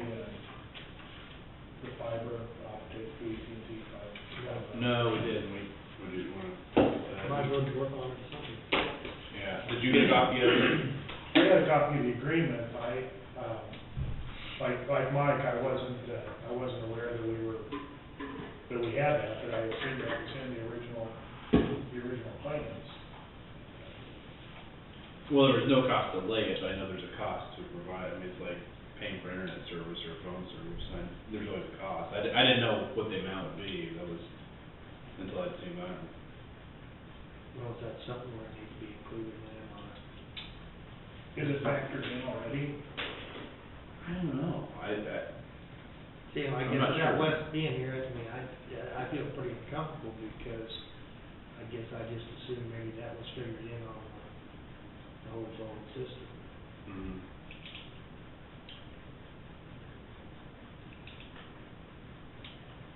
I don't ever recall hearing something about it being close to phone. I mean, it's 20 megs up and down, which is pretty darn fast. It is, I understand that was part of it, I just didn't know that we were. So will it be included in our funds? Well, but yeah, but it's not through AT&T, that's the thing, it's probably separate, isn't it? I'm sure we're- AT&T was laying it. No? Yeah. They're laying it, but now they want, it looks like there's $1,300 a month just to use it. Mhm. And I don't remember that discussion, that's what bothered me. Yeah, I don't either. Yeah, I know they did those cost projections where they were saying, you know, what's the payback on doing it? And, Mhm. yeah, I mean, there's a $1,300 a month hole in it, and those projections are off. You know, you're talking about $15,000 a year.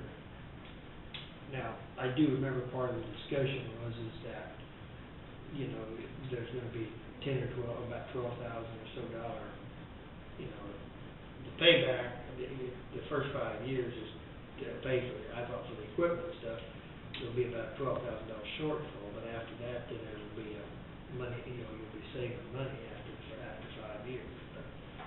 So whether this is part of it, I don't know. I think Kyle was here, I saw him over in the courthouse. I don't know if he would know. I don't know if it's, I don't even know what his number is down in the office. I think 229, I think. 229? 8229.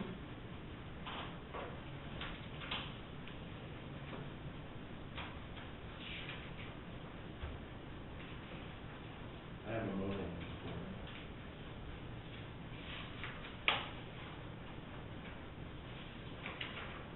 they lose me when they start talking all this stuff.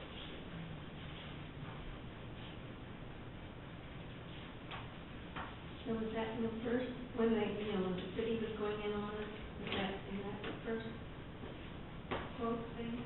I don't remember, I really don't remember. Nothing. Nothing? Hmm. Fact that he has a mobile phone.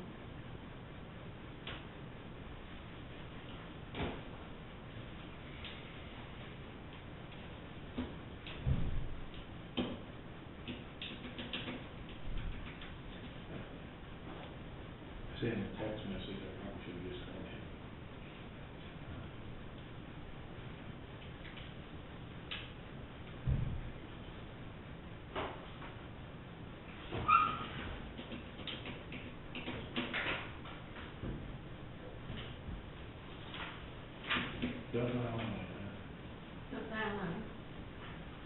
Just hit 8220 or 6291 button.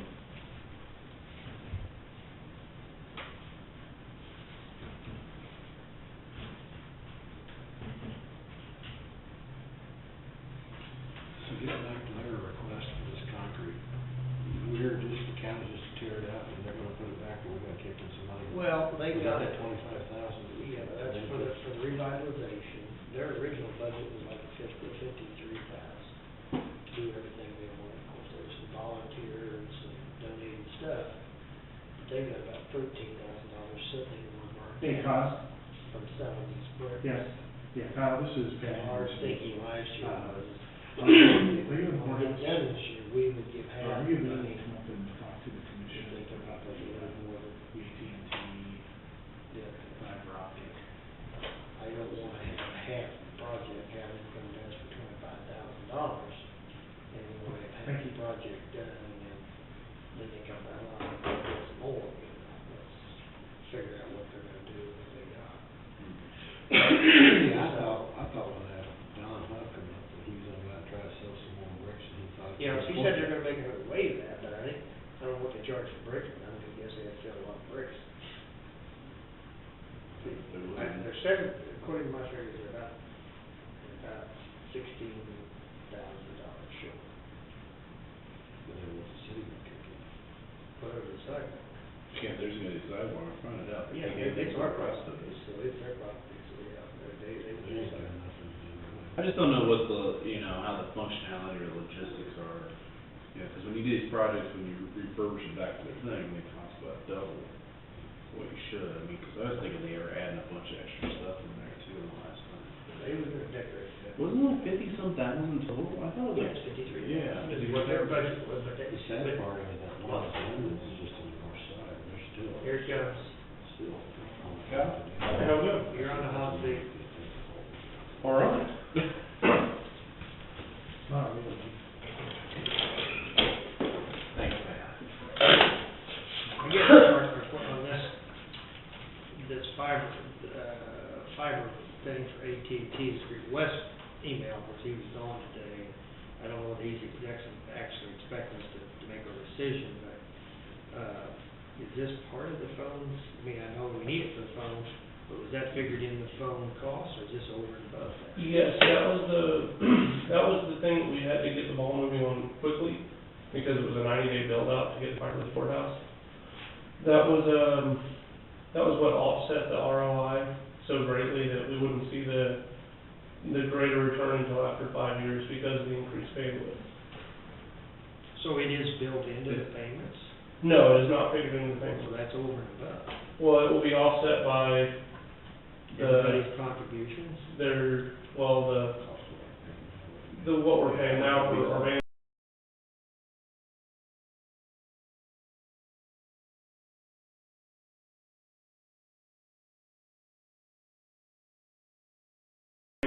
And our phone service. I think that Oh. you have the spreadsheet, you got the payback.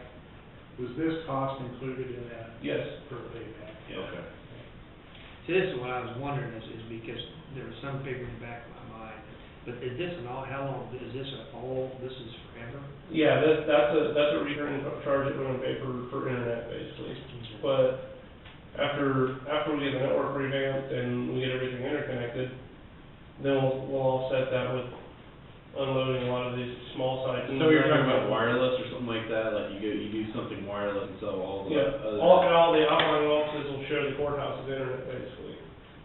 So then we drop the internet except for the other. Okay, all right, well, you're making me feel better. Okay. Yeah, I couldn't remember, I couldn't remember offhand if that's built in or. That's something that we had, it was in the ROI spreadsheet, Yeah. but it's not the $30,000 payment, $30,000 a month payment that we're gonna make. 35. Yeah, it's not included in that, no. Yeah, But that's why the ROI was probably less. Yeah. but that would still be reflected because the charges from the various departments will go down. I mean, it'll be one charge versus all of them paying a certain. Yeah.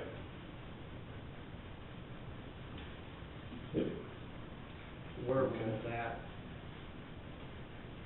I guess, is that gonna be run through I guess. I think it probably should be. It should be run through IT and then Reimbursement. through each department.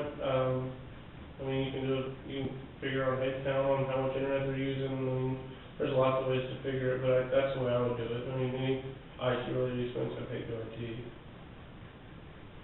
Based on, I guess, a number of computers or something. Probably some of them are gonna have a bigger pool. Yeah, Yeah, too. Can you- like the appraiser's office is gonna have a way bigger pool because they're dealing with Orion that's located at Pictus, so everything they do is online. Versus the clerk's office where they're dealing with the AS400 and that's internal, so they're not even going on the internet. And so you could look at bandwidth usage by department and charge accordingly. West Treasurer's office with DMV systems that. That's all external too, but I think they're routed over a private T1, if I'm not mistaken. That ties in directly to Topeka. No wonder it gets this low. Yeah. You figure the new phones, does each department get the same kind of phone? Each department, Or each new phone, is there very different phones? I think we decided on 2 different models of phones. One has a few more buttons on it that would go to, in the course right now, there's a lady with a sidecar. Her phone's got like 80 buttons or 70 buttons. It's got a big tray of buttons to the side, just needs the every extension. And I think we had 3 users in the house that had a phone like that. And we opted to get them a little more expensive phone, that would give them a few more features. What one of those phones, roughly, you know? I don't think any of the phones we got were over $500. And I think there was about $100 cost difference between the two. So like the basic, not like this, but I mean like the basic phone that most people are gonna have is like, what, $200-300? $300, I believe. Okay, I thought I remember seeing something like that, but I couldn't remember.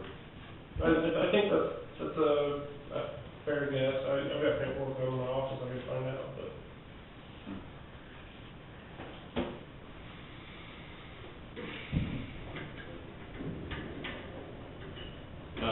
Have we heard back from AT&T or? Yeah, they were looking to see where the closest dark fiber was. They thought that, they said 90 days was the worst case scenario, but, last I heard, they thought they had a dark fiber at the school, and they could build upon it and get to here.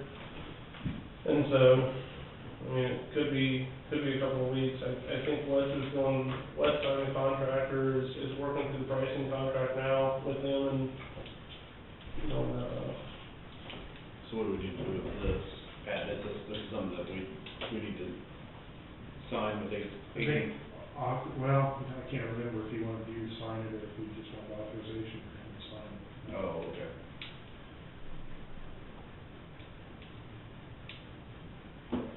Said they have it signed, yeah. So I Said to have it signed? I have a meeting in Manhattan on Tuesday, so we will make the commission meeting to have this signed. All 3 signed? I just remember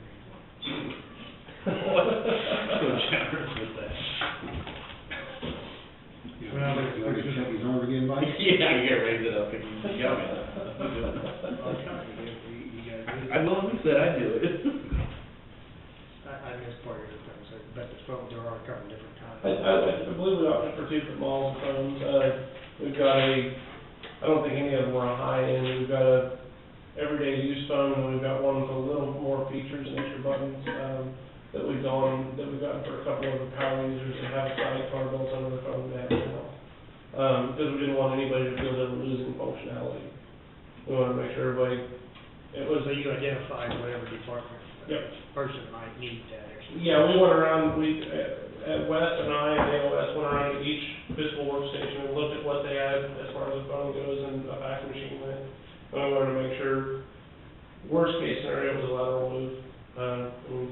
Granted, it's gonna be a big improvement upon what we have now, but we didn't want anybody to lose features. Guarantee. It's gonna be. That is our goal. Nobody, I don't want anybody to have a scowl on I'm it. gonna keep pounding that, okay. I understand we need an update to get going. No better than my computer's working right now, mine just about.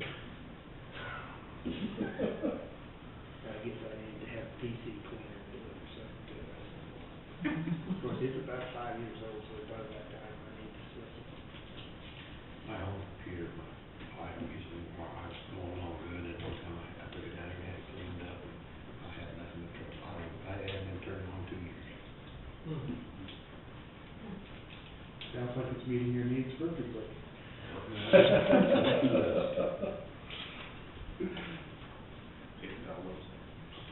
Well, there's two, I printed off two, there's a master agreement and here's the price, I guess maybe the master agreement is what they want to do.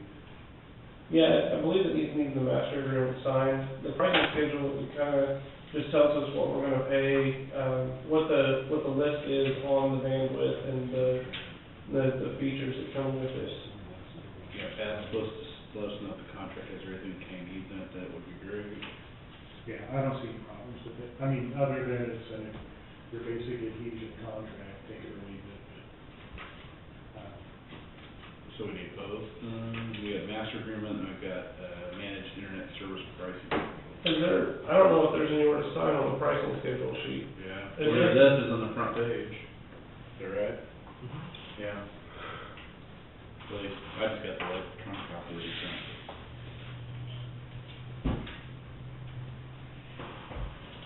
So which of these schedules, I mean, they got several We'll schedules. say right at the top, there's a master. Yeah, but I mean, here's the difference. I believe we're gonna go with the 20 meg symmetrical connection, because it was like a $200 cost difference to double our speed. It was like 1,100 or 1,400 or 1,100 and 1,300. Oh, I didn't see that. Yeah, it's a $100 difference. Was that what it was? Okay. In the email. I didn't see the numbers match up directly, but, let me give you.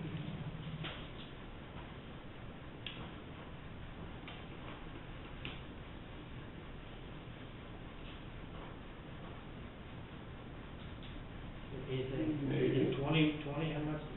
Yeah, I mean, because anything here I see is like 3,000. It's under 20 megs or whatever you call it, Mbps, megabits per second. And I thought, what Wes said, that there was $1,280 some dollars is what it's supposed to be.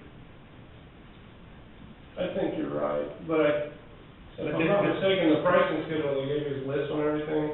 Yeah. And some of the columns reflect a discount. I'm not sure It if doesn't, the discount's taken. it doesn't even show, all of it says non-discounted. Yeah. Service fee.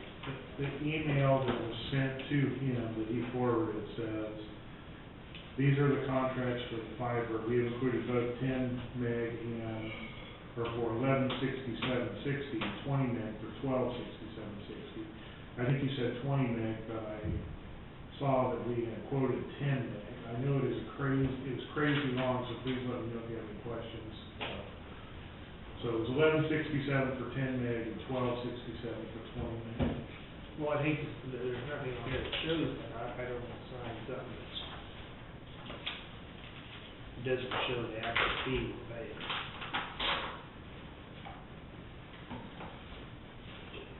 What's the amount on it? 1267.60. That's,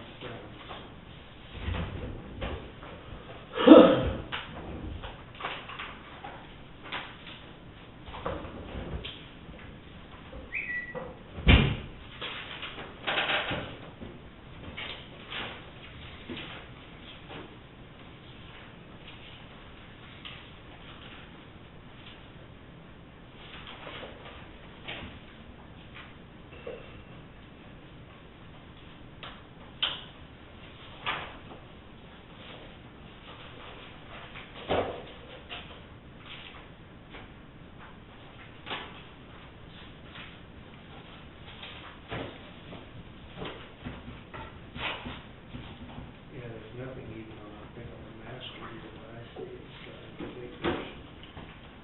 There's a ton of numbers on yes, the sir. pricing schedule. But there ain't nothing that I see fits, well, says it, discounted, so. Yeah. From I annotate, the only time the numbers 6, 7 agree together, it's 2,670. And there's 38,675.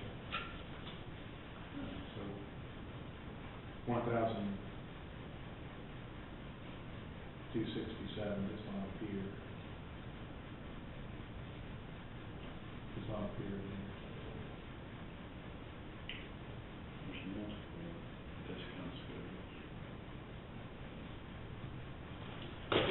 pricing scheduled term of 36 months, does that mean we Is have it T1, T3? This is, it's a Ethernet bandwidth. It's gonna be a bonded pair of T1s initially, until they can get the build out to us and get the fiber here. They're gonna just set us up with a T1 and give us that at this kind of rate. And then, once the fiber's here, they'll light us up with 20 meg Ethernet.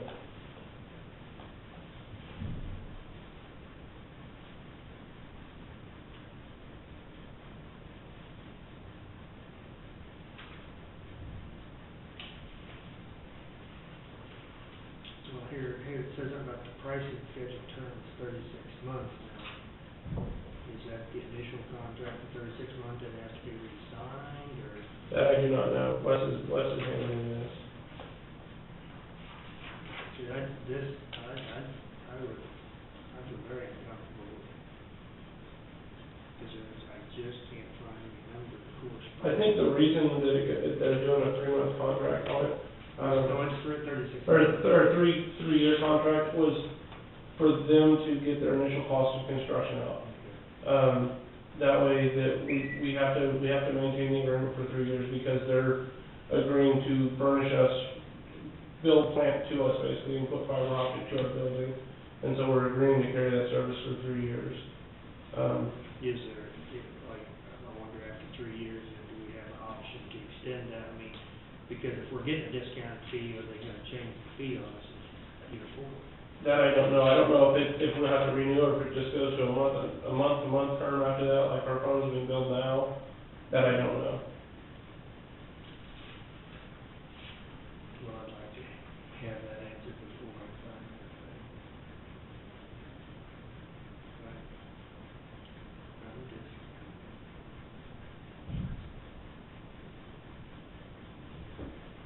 Vino, is there a problem with waiting a week to do it? I don't think so. It'll hold up the phone, the fiber for another week, but I'm with you. I would wanna wait until you got your questions answered before you do anything. yeah, well, I don't want to put you, I appreciate you being honest, and I don't mean you don't know. Well, definitely not. If you want to sign it, okay, but I mean, but you.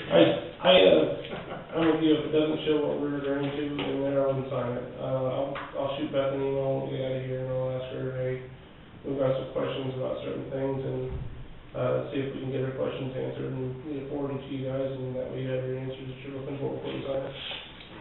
This one has got 13 pages, and I have yet to find it. You want to come up for a meeting? Who?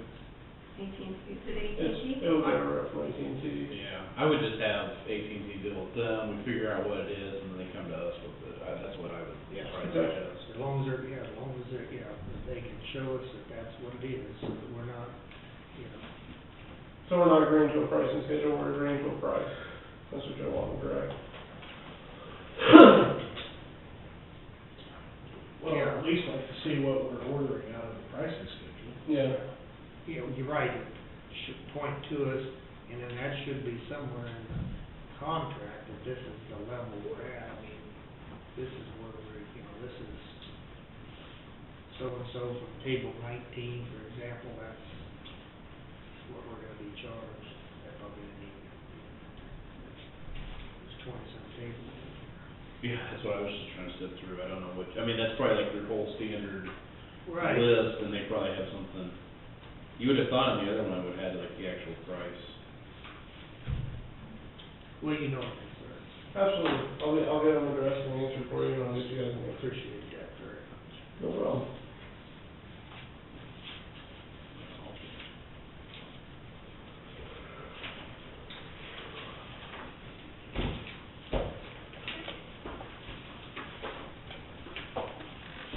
Anything else I can do, you gentlemen? No, but I appreciate that talking, man. It's been a long time since I done that call, you know, so. Well, I'll talk with us, too. Okay. Here, Kyle. Here, buddy. Before budget season here? Oh, my. I'll get you guys an answer for you, and I'll make sure you guys know what you're signing before you sign. Thanks, guys. Thanks, Al. Shall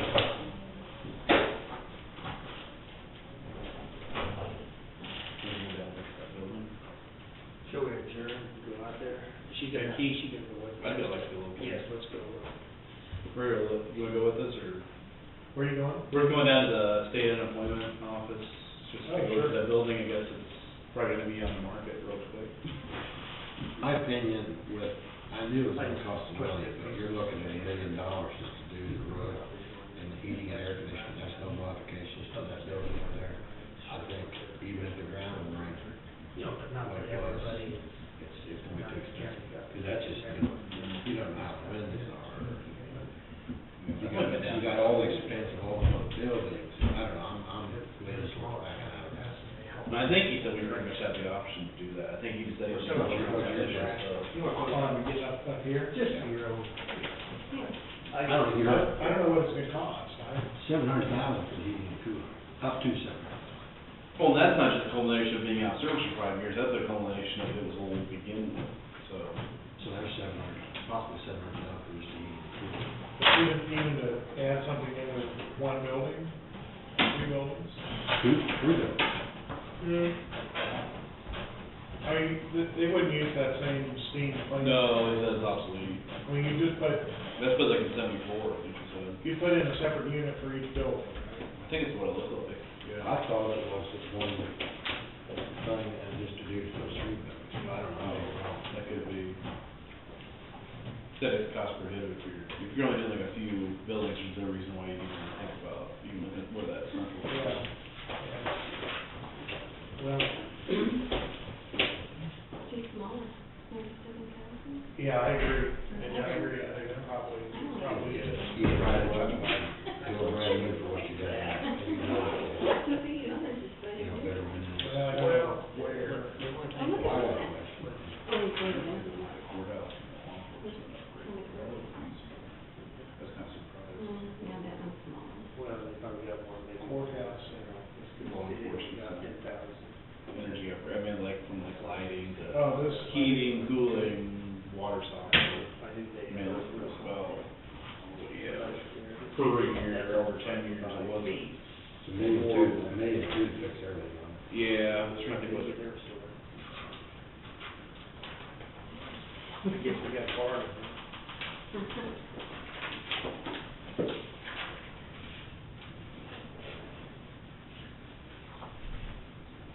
Now, what are we gonna do if we go over there, and that starts us real good, we get out of the basement, we just see a bunch of things, 132. we just gonna start pitching it out the door? 132,000. What, mine? And Call Martin's Trash. 10 years. Hey, For which? For like both, like law I know, like enforcement, it's courthouse, one. so that's like lighting, windows, heating, cooling, whatever. The heating and cooling is so inconsistent over there. I mean, it's either really hot or really cold. Over there? Yeah, I think so. Definitely it is up to the county attorney's office. It's either sweltering hot or it's freezing. well, we're hot all the time, doesn't matter.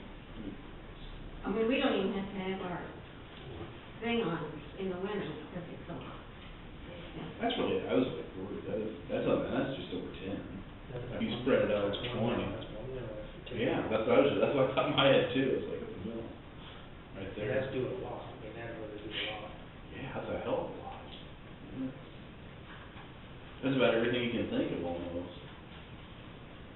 Except for insulation. You would get everything, you know, as up to snuff, or more, if that's up to snuff, that you're gonna get it with the building that we got to work with, so. Mhm. There's those windows in the heat, you know.